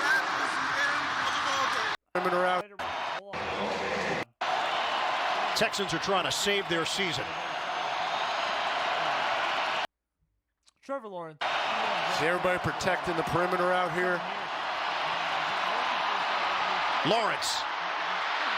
But he's panicking. He's running forward in the pocket. Texans are trying to save their season. See everybody protecting the perimeter out here. Lawrence. He's sacked, and it's over. Will Anderson Jr. gets there. The ball pops in the air. Continue to be a championship team and go to win toward the division. Here's my number 3 play of the week. 5-4-3. As a fullback. They have not used that for play action yet. It has nothing to do with the score. Other than the fact Each time he's in, they've ran it every time, and they do it again. They toss it. I didn't love it. Henderson got away. Love it. He's got a chance to show off that speed. Henderson breaks his second one for a touchdown. Real quick, at the end of that run, you see him look over to his head coach because he didn't know if he wanted to actually run that into the end zone. He was looking at his head coach to get permission to take it into the end zone instead of just falling down and running off more clock. Thought that was a cool little fact I saw. Yeah, I mean, Trevor Lawrence with the, here's the thing. I don't like Trevor Lawrence. I never liked him. I never liked his cockiness, but he's been quiet since he came to the NFL. Sorry. Oh my God, I'm on the wrong mic. You're right. When it comes to Trevor Lawrence, when it comes to that, I'm just not really a fan of Trevor Lawrence. He does deserve better than the Jags, but I've never necessarily been a fan. Here's my number 2 play of the week, and this actually, I mean, this is a crucial down because there's a lot of time left in the game, and you've got Tyler Sow, who's having his first actual official start.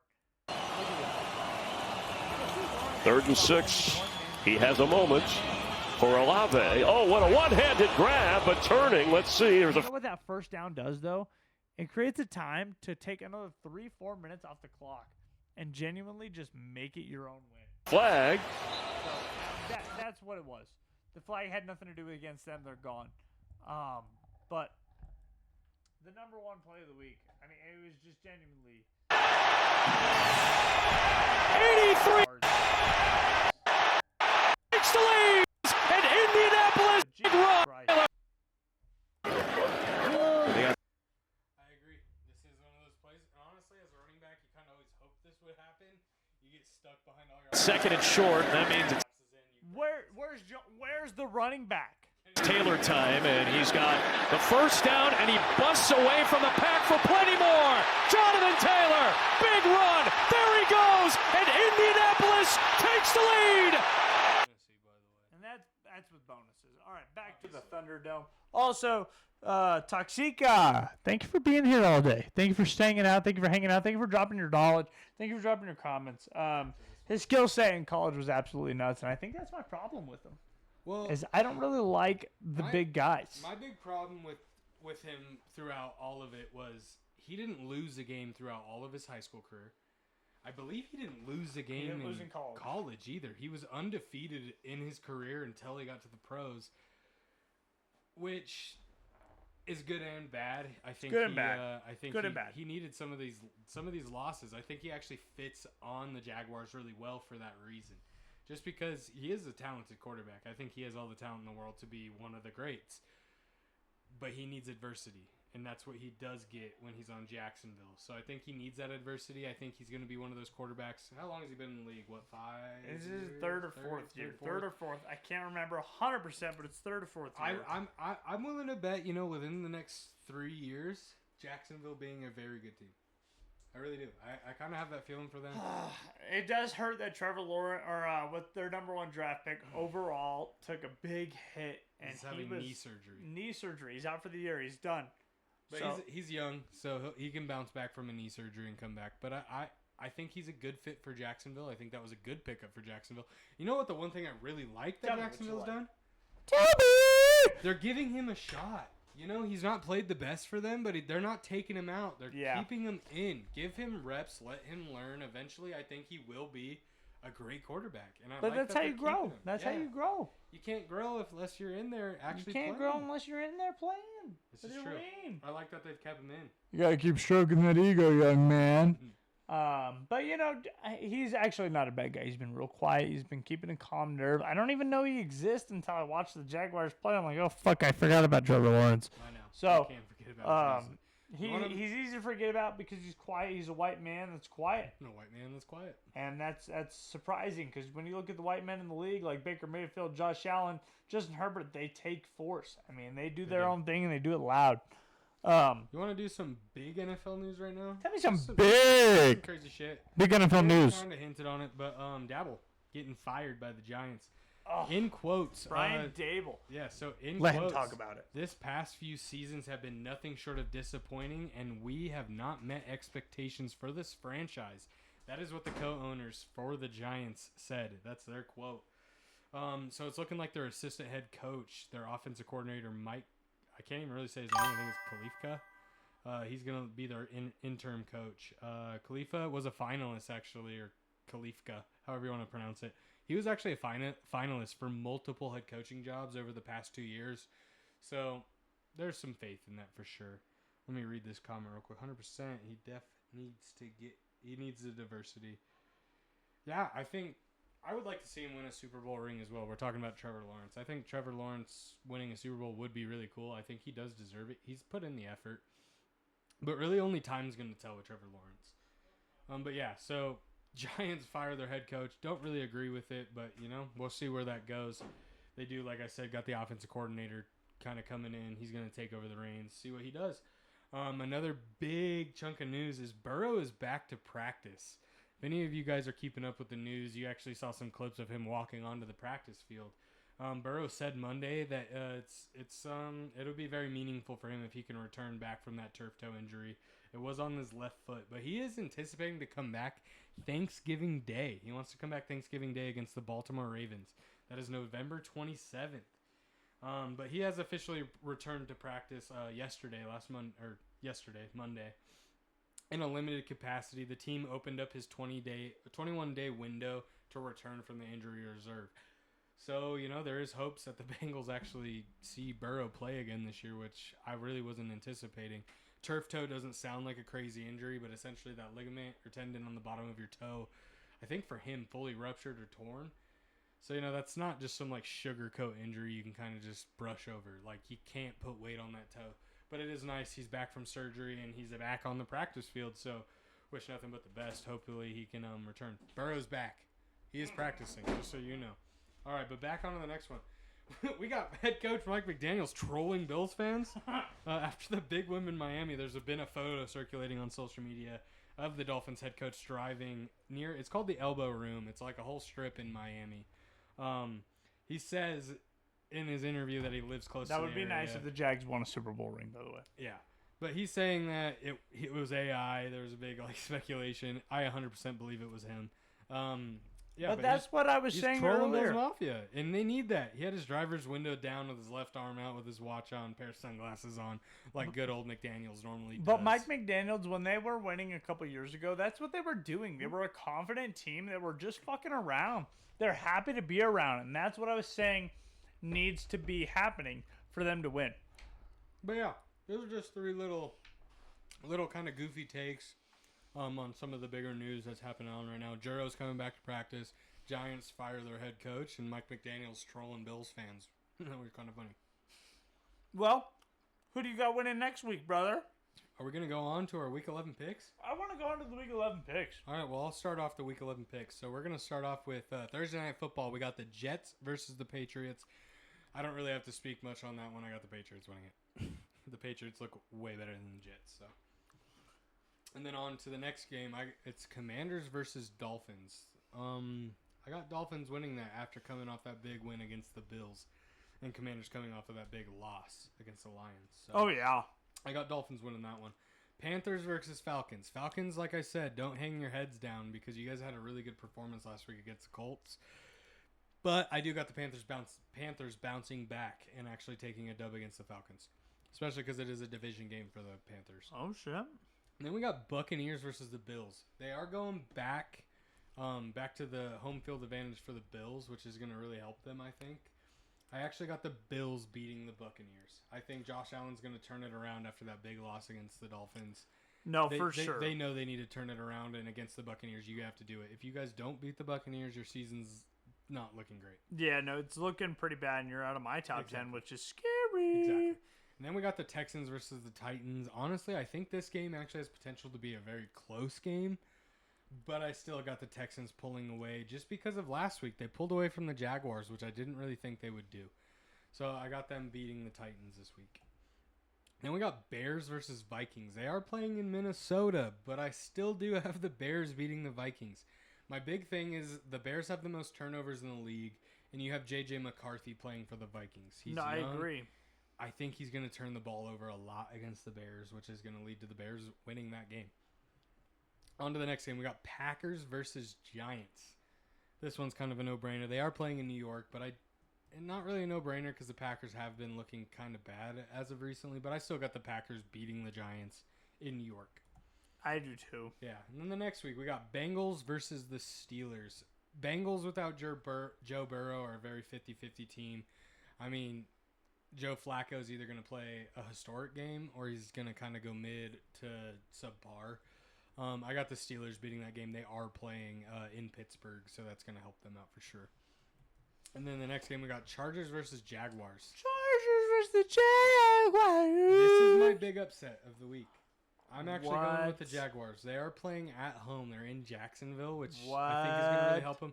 And because they had that big loss last week, I think it's the same as the Bills. The Jaguars need to realize, like, hey, we need to win this game. This is a must-win game, in my opinion, for Jacksonville. Every game is a must-win game. So I got the Jaguars pulling up an upset against the Chargers. Yeah, I don't know if I love that. I don't know if I love it either, but we gotta separate our picks a little bit. And then Seahawks versus Rams. We just discussed this not too long ago. I have the Rams beating the Seahawks. They are playing in LA, which honestly, when they play in LA, it's not really even a home game. You see San Francisco go there, and it's more red than blue and gold. Yeah. So, but still, I got the Rams beating the Seahawks in there. And honestly, really, what I'm gonna give the Rams is they just got more veteranness to them. You know, Yeah, they have players that have been there. there. They got more age. So I think the Rams are gonna pull that game off. We got the Niners versus the Cardinals. They are playing in Arizona. But I still got the 49ers beating the Cardinals in Arizona. Yeah. I just, they still got that to them. They still got Christian McCaffrey back there. They need to get him more involved like they didn't do last week. If they do get him more involved, I think the Niners will take that game. And then we got the Ravens versus the Browns. They are playing in Cleveland, but I still do have the Ravens beating the Browns. They've just been on a hot streak, and they do got Lamar back. And when they do have Lamar, like you were saying, they are arguably a top 10 team. Yeah. So I do got the Ravens beating the Browns in Cleveland. I agree. And then we got the Chiefs versus Broncos. This is a big game for the Broncos. They're playing at Mile High, so they do got the home field advantage for this game. I have the Chiefs winning. I have the Chiefs going into Mile High and beating Denver. Way. And the reason I say that is because Denver's been such a let's squeak by. Let's kick that last second field goal to win the game. And I don't think the Chiefs are going to let them do that this week. So we'll see. We'll see. Time will tell for that game. But I do got the Chiefs beating the Broncos. Then we got the Lions versus the Eagles. They are playing in Philadelphia. So I do have the Lions losing. Wow. Losing to the Eagles at home. I think the Eagles are coming off that weird game against the Packers. You know how you're 500 right now in your picks? Why? That one's going to add to it. Yeah, probably. That one's going to add to your 500. Lions might beat them, but I like the Eagles at home. I think the Eagles at home have a little bit different energy than they do when they're on the road. They do. It's colder. It's nicer. It's colder. The Lions, I have the Eagles win that game. And then on to Monday Night Football. Monday Night Football. We got the Cowboys versus the Raiders. They are playing in Vegas, which in theory really doesn't help the Raiders because honestly the Raiders stadium is just... That's a home game for whoever's coming. Yeah, exactly. It's probably going to be a home game for the Cowboys. And as much as it pains me to say this, I actually made a bet at work that the Raiders would win this game. Just a little $5 bet on the side. But I'm actually picking the Cowboys to win that game. I think, Take the boys! in my opinion, I was talking to him about this off air, and I think it's the Raiders have a lackluster offense. The Cowboys don't. Lackluster. The Cowboys do have a good offense. Offense, that's good. And the Raiders' defense is very 50-50. 50-50. I think they're just going to get outscored. And Outscored. The Raiders' offense is not better than the Cowboys' shitty defense. It's not better than shitty defense. Even though the Cowboys have a shitty defense, Cowboys don't have a shitty defense. Wait a minute. We don't have a shitty defense. Are you sure about that? All the way. Sorry, Cole. Yep, sorry, Cole. You get bent. Yeah, unfortunately, I am picking the goddamn Cowboys to beat my Raiders. Me I too. hope not. I hope I'm wrong on that pick, but it's looking like they're going to win. I'm going to bust through mine real quick. The Patriots beat the Jets because the Jets still don't have an identity. The only one because of some fucking... when it comes to the Jets win last week, they only won because of their special teams. Commanders versus the Dolphins. Now, you guys are going to be surprised when I say that the Commanders win this. They still have Marcus Mariota. Marcus Mariota was a Heisman Trophy winner. You can't forget about it. Marcus Mariota still knows ball. They go 4-7, drop the Commanders to 3-8. Commanders just keep finding a way to be half-ass relevant when they're not. But you do know that Jaden Daniels' season isn't over after his arm injury. He still has a chance to come back. So if they can get 3 or 4 wins, they can stack them. You know, Jaden Daniels comes back, the season's not over. It's definitely Anyway. not over. Panthers to the Falcons. I chose the Falcons. The Falcons have been playing some muddy ball, man.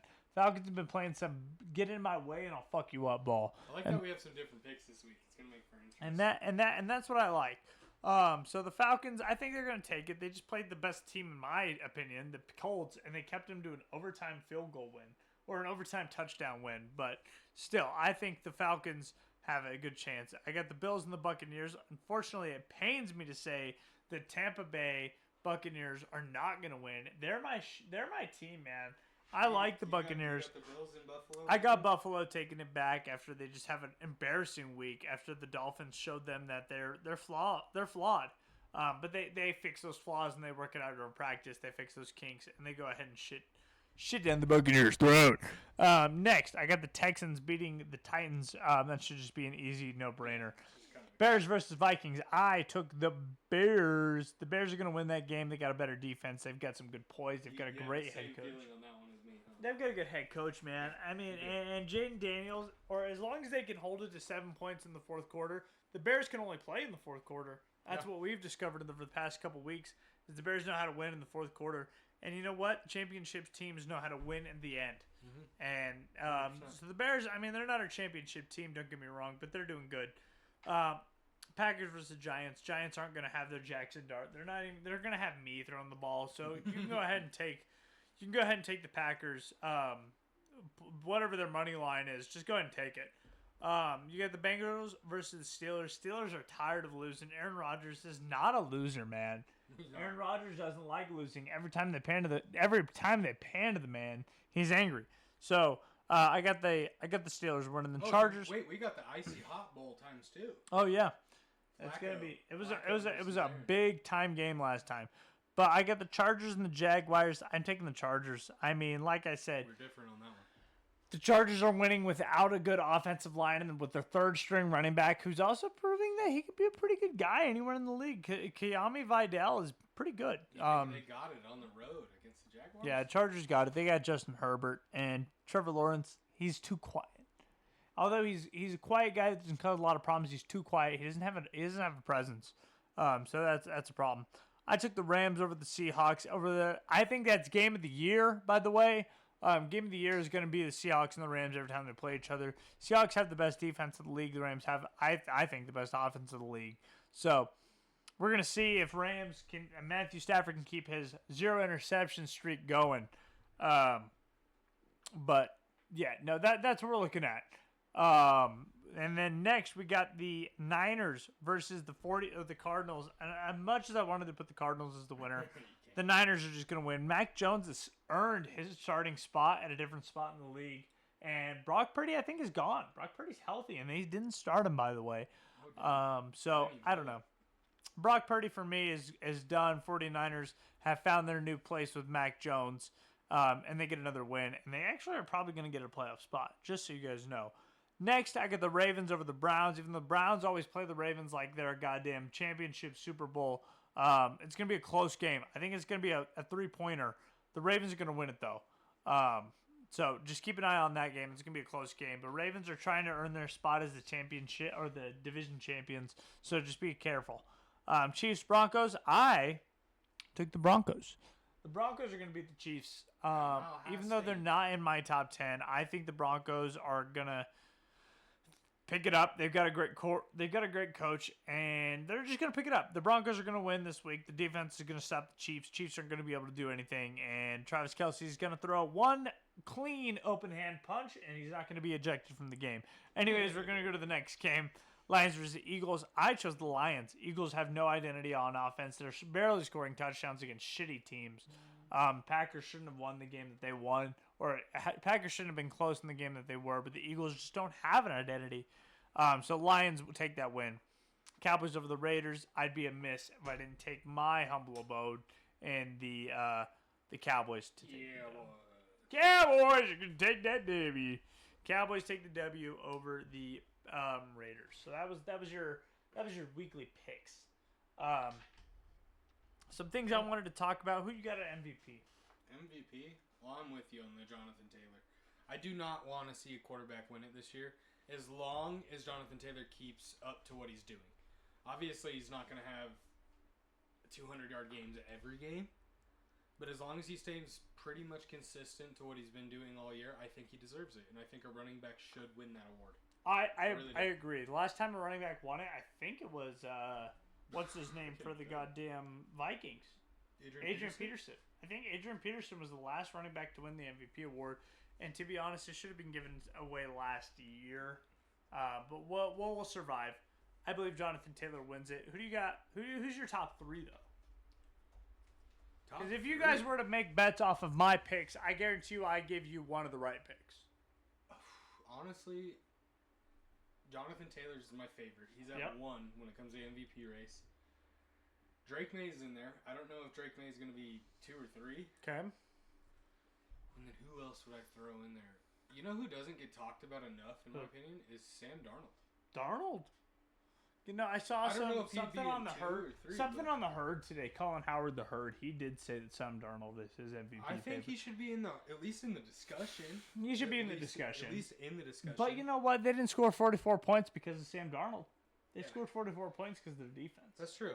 That is very true. But still, I mean, if you're gonna, I've seen people out there say that fucking Patrick Mahomes still has a shot. Patrick Mahomes, an MVP favorite, by the way. Fuck you all at the sports book. And if you believe that, and you don't believe that Sam Darnold isn't in that conversation, no, you're then right. you You're fuck right. off. You're right. You're right. So that's why I have Sam Darnold in there. Sam Darnold, Jonathan Taylor, and Drake May. I think that's my kind of my top three right now, which is kind of a weird top three. But my top three is Jonathan Taylor, which, by the way, I'm a running back. Running backs, they don't get enough credit. They should be paid more. They should be. They block, they run, they catch, they fucking do it all. And I would like to say real quick though that you were right. Last time a quarterback didn't win the MVP award, it was Adrian Peterson in 2012. Adrian Peterson won the last he rushed running for more than 2,000 yards that season. Yeah, and he was 6 yards away from the record, and they didn't let him rush, by the way, which is bullshit. Anyway, we have Jonathan Taylor at number 1. I think Jonathan Taylor is on pace to beat the NFL scoring or the rushing record. However, 18 weeks doesn't count because they had 15 weeks when the scoring record was scored, which is fucking insane. That is insane. Next, Drake May is my number 2. Into Matt Stafford at number 3. So those are my. Yes, Matt Stafford should be in that conversation 100%. Arguably, Matt Stafford should probably be a little bit higher than Sam Darnold. Yeah. I would put Sam Darnold at 4, Matthew Stafford at 3, Drake May at 2, Jonathan Taylor at 1. We got the same one then. We got the same list. I'll tell you some drama that happened. Agree. We already talked about it. Giants fire coach Brian Dable, which is sad. But you know what? The division that's really looking good is the Texans division. They have a team that's 8-2, 5-4, and 4-5. And 4-5, that's one away from 500. They're playing pretty good over there in that division. The NFC, I think it's East. Can't remember off the top of my head, but Is it? the fucking go back up a little bit. It's not it's the South, the NFC South. That division is looking pretty solid. That's actually, keep an eye on that. Tampa Bay, Carolina, Atlanta, New Orleans. AFC South. I apologize. AFC I'm a little fucking buzzed. AFC South is what I meant. Yeah, you got Colts, Jaguars, Texans, Titans. But Buffalo's lose a heavy win streak, and I think that breaks their mental. When you're a team that's been winning a lot against a team that you should have won against again, that's going to break your mental. Yeah, you lose to the Dolphins. So hopefully the Bills win this week. Otherwise, their mental is broke, and I believe that they might slip out of playoff contention. Well, because they got the Patriots. The Patriots are still above them by 2 wins. By 2 wins. I mean, I don't think Miami has a shot or the Jets of surpassing Buffalo, but they got to catch up to Buffalo. They definitely got to catch up to the Patriots if they want that kind of absolutely. So that's some drama, but also some drama I'm going to put down into your guys' hands. We haven't talked about this award yet. Coach of the Year is Mike Vrabel. He's turned that Patriots team into a 2-9 or 2-11 team or whatever they were last year, and to the team of the year. I mean, they have won their division. I'm going to say they're going to win their division, and they're a playoff team. I would love to disagree with you, but I can't. I 100% agree. He should be Coach of the Year. Honestly, in my opinion, it would be between him and Sean Payton of the Denver Broncos. Absolutely. They both have turned that organization around, and they're both looking really good. All right, guys, I'm going to bust through this real quick. We have fantasy picks, and then we're going to go to a player of the week. I'm going to bust through these fantasy picks real quick and just say I told you so. But we're going to go right into him. Kyle Monengai, he's gone in most of your leagues because he's the guy. He scored a touchdown again this week. He's a problem. Next, we're going to go right into Trey Benson. He should be back real soon. Just pick him up, put him on your IR, keep him for the next couple weeks. He'll be back, and he'll be a problem. Next, we're going to go to Tank Bigsby. Tank Bigsby, he's the red zone target. If they can't score the touchdown before they get into the 5-yard line, they're going to give it to Tank Bigsby, and he's going to score a touchdown. He's a 7-point guy per week over there with the Arizona Cardinals. Or not the Arizona Cardinals, the Jacksonville Jaguars. Next, we got Tyler Algier. You guys forget about the guy. I said earlier in the stream, he's a guy that could be a number 1 pick or a number 1 running back in most offenses. I believe they're hiding an injury over there with the Falcons, and Tyler Algier is going to have a couple of running starts this next week. He scores a touchdown almost every time they get within the 5-yard line. He's the guy that you want to pay attention to. Next, I don't know how he found his way on my list this year. I thought he was done. Oh, super quiet. I shouldn't be super quiet. Oh my God. I'm on the wrong mic. Wait a minute. Guys, I muted myself. Jesus fucking Christ. I don't know what you guys heard, but hopefully you heard most of it. Tyler Algier, Tank Bigsby, and now we're going to Devin Singletary. Devin Singletary, he's the guy who is, I don't know how he found it. It was way onto my list again. But Devin Singletary, he's a great guy. He's a good running back. He's a good receiving threat. He's good. Honestly, he's great to go. If you guys need a rushed running back in fantasy football, that's a guy you need to take. He's going to have at least 5 receiving targets a game and at least 50 yards. So you put that together as a 10-point flex. That's not really that bad. What did I say last week? I told you guys I was right when it comes to the Colts. Alec Pierce. He was available in 3% of leagues last week and is now available in 21% of the leagues. He had a touchdown last week. If you want anything to do with the Colts or anything to do with fantasy winning, you wanted to do with the Colts. He's got a goddamn championship running back who scored him a game. Honestly, he beat me with his running back. So I could have started like 3 players on my team and beat him this week just because Jonathan Taylor. We have bonuses in our league, but he scored me 74 fantasy points. So you've been asked for the trade. Someone just asked you for Jonathan Taylor. Anyway, we're next. We're going to go to Troy Franklin. Troy Franklin has dropped 15 points last week. He's done it for 3 weeks in a row. He's the number 1 target. Bo Nix has found a connection with him. If you need a wide receiver, if you need a flex spot, you need to pick up Troy Franklin. One of our players have done it. So, unfortunately, he's gone. Tez Johnson, what did I say? That guy scored, I think, 2 touchdowns last week. You called it. I called it. I'm not gonna lie, you kind of nailed it last week. I nailed it with fantasy picks. You guys really need to listen to his fantasy picks because he did nail it last week. I nailed it with fantasy picks last week. So, I mean, those guys are still available, and more than all of your 73% of the leagues, Tez Johnson's still available. In 21% of the leagues, Alec Pierce is taken. And then you have Troy Franklin, who's still available in 31% of your leagues. You're missing out on time if if you're in my league, you missed him, but he's gone. Darius Slayton is good, but the quarterback is just begging to get CTE. So with Jackson Dart out, Darius Slayton's meh. Tight end, Tucker Kraft being gone.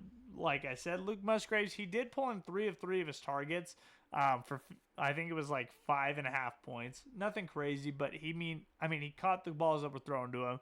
Like I said, they have no identity over there, so just keep him in your mind. Theo Johnson, he popped off. He had a touchdown. He had a lot of catches this week, and he's still available in 88% of your leagues. If you want to fucking turn your league around and you need a tight end, Theo Johnson's your guy. I can't believe I forgot about this guy last week. I meant to bring him up. Cade Otton. Yeah.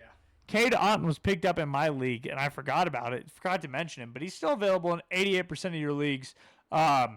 He's a great check down guy. He's a good wide receiver route. He's good in the end zone, too. He's just a big target. He's a big body that you got to find a way around.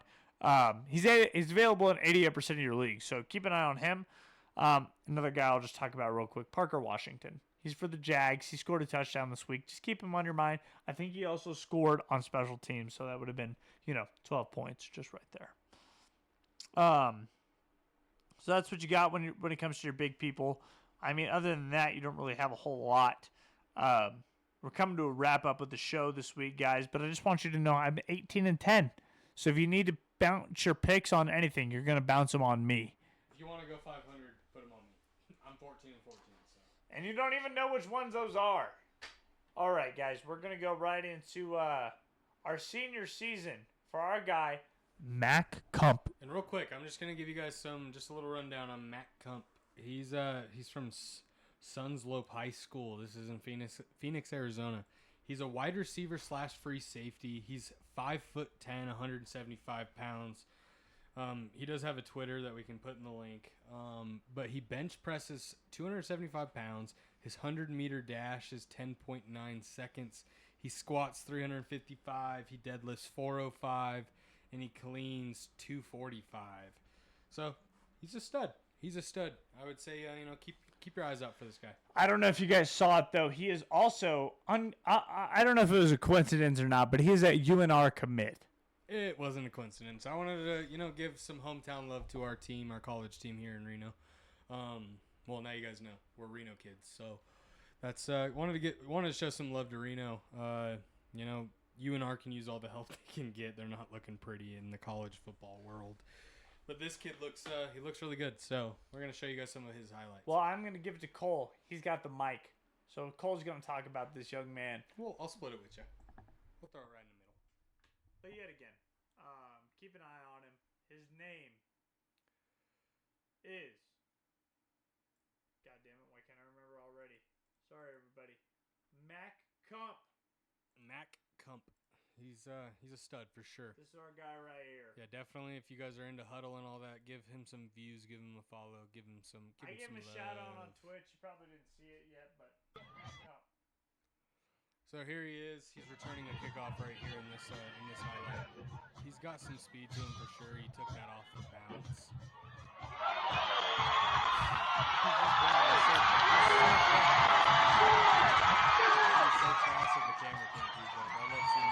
Ape shit when your boy's doing good. He's playing slot wide receiver on this play. Quarterback rolls out to the right, hucks it up deep to him. He's double covered. Fight for that football. Honestly, Terrible throw, by the way. honestly, terrible throw, and he could have drew it. He's playing wide out now. He's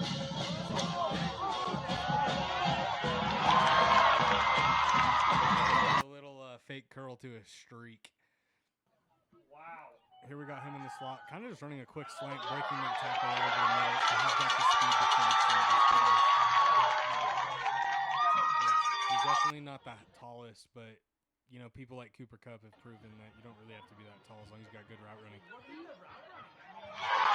Touchdown, Vikings! Yeah. Everything that I've saw from this kid, he's very poised. He's got good feet.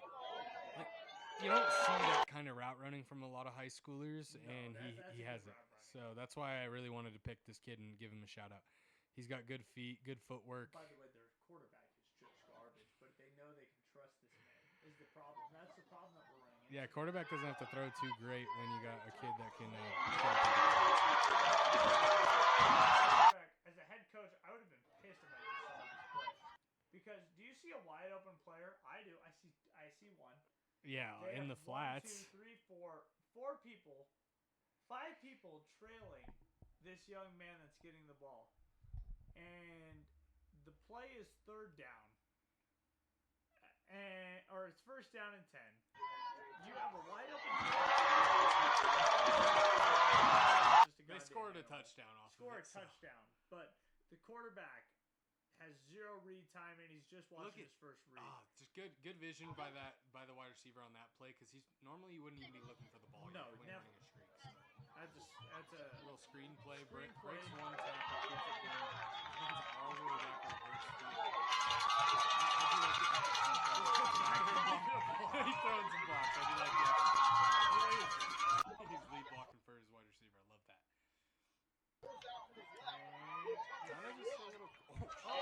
Fucking murder block. I don't know if you guys saw that, but it was a murder over there on the streets. Ran back down, blindsided him.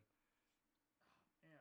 And their zone coverage, a terrible ball, because look who you see up in the top. Terrible ball, but I like that he jumps up and he high He points. catches it, he high points it, and that's what you can ask at. I had a coach back in the day, and his name was Mike. He has a little all-day company. Show him some love for sure. Mike Fuller, though, he always taught us, high point the ball. It's gonna get thrown to you. Jump up and go grab it. Snag that crap out of the air. I'm losing my mind as a coach, though. I'm watching this young man play. Little direct snap. And the quarterback waits for his blocker. Go crazy. I don't know if it's a young quarterback, but he is. I mean, watch his eyes. You just know where the ball's going every time. And catching the ball, because look at the quarterback. They know where the ball is going every time. He's never even looking at another way. I'm sure if you guys are mad and are NCAA players, if you're going to take the hit, you might as well hold on to the football. You might as well hold on to the football. I'm actually angry watching the football because this kid just goes up and high points it. I mean, they're just showing a true athlete that this young man is. You could probably see this guy here in the NFL, but this quarterback, that was angry. That was better. That wasn't the best throw, but better. But this kid doesn't matter. He's making his quarterback look great, so this quarterback's going to look good in his stat line because this guy's going up and jumping for it and getting it. Oh, that was actually a fairly good high ball. Yeah, that was a better throw for sure. We got him in the slot right here, running a little out route. And he throws a good ball there because Corner the goddamn wide receiver's wide open, and he's got the best wide receiver on the field. But Oh, I'm looking into the wrong mic, guys. I apologize. Fuck. I was watching the audio. You can still hear you. Another little screenplay. I like the screenplays. I really do. When they're executed correctly, screenplays. And keep an eye down here, guys. By the way, this is the clock. It'll tell you when to go. You know, it'll tell you the yardage in most of the scenarios. Yeah, when they're playing at home, they got their little scoreboard in the bottom. All right, little truck for he's not the biggest guy, but I like the effort running through. Not afraid to take a hit is an important thing in my book. 100%. Oh, and here's him blocking downfield, blocking a linebacker 20 yards after the play, 20 yards downfield. And it looks like his highlights are kind of going.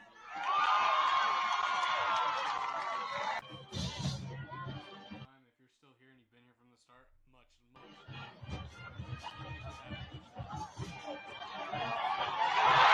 Absolute beast.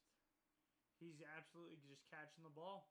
No matter what, I mean, as a quarterback, to grow, you gotta have some more reads, man. Because I mean, you've got open wide receivers all day, but you're just staring down one guy. And honestly, we don't know. He could be a younger quarterback on varsity. Could be a freshman on varsity or whatnot. But yeah, we don't know, so we'll cut him a little bit of slack. He has a couple good balls. He has potential. Let's just say that the quarterback has potential, but this wide receiver has a lot of potential.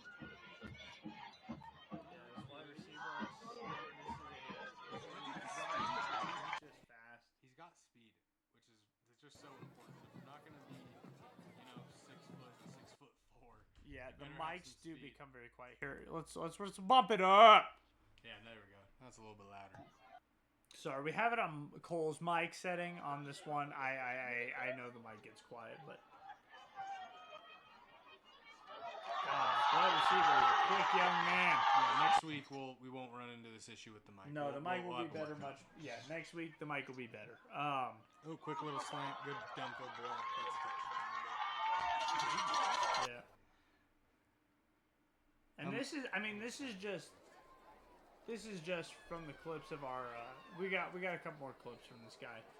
Just a couple more. We got about 20 seconds. I mean, but look at him. He's on all sides of the ball. You can find him on offense. And they're squib kicking him. And look what he can do. He's gonna break it around. All right, I like the little bit of aggressiveness right there to kind of truck the guy at the end. I like that's his last highlight, showing that he's not afraid of the contact. But yes, just huge shout out. Really Absolutely amazing. I mean, 1,000 highlights, 1,000 videos. Shout out views. to Matt Kump. Matt Kump, welcome to UNR, brother. Yes, we appreciate welcome to you. UNR. Thanks for making it. Ball out. Keep doing what you're doing. You're going to play great. I say this to all the young athletes out there. Surround yourself with like-minded people. Do not get hung up in the wrong crowd. Stay true to your dream. If your dream is to become professional or even go to college ball, just work your ass off. You don't want to look back and never have any regrets. So work your ass off if you're young out there and you're playing football. And just stay true. Keep grinding. Keep that nose to the grindstone, and you'll get where you need to go. Abso-fucking-lutely. And let's get back to the Thunderdome. To tell you guys a good night. I appreciate you guys for all being here. It was a great time. We had a great night. I mean, 33 views at a point, 36 views at a point. Yeah, so much killing it. We're doing great. We're having a great time doing it. It's only going to get better from here. Starting the next episode, we have officially hit it. We are affiliate. So starting the next episode, you will be able to drop your follows, drop your subscriptions, drop bits, drop everything you want. I appreciate you guys. We'll take care of you. Take care of us. So we will see you guys in the next one. But we're wrapping it up, boys. Peace out, boys. That was episode 4 of Undrafted and Unqualified. Toxica, thank you for making it through. Yes. Thank you for doing it. Angie, We are for 4 watching. follows away. So if you know friends, family, brother, sister, cousin, everybody, if you have a second Amazon account or a second Twitch, just drop a follow. We're 4 away from our goal. So thank you guys very much, and we will see you. Love you guys. Peace out. See ya.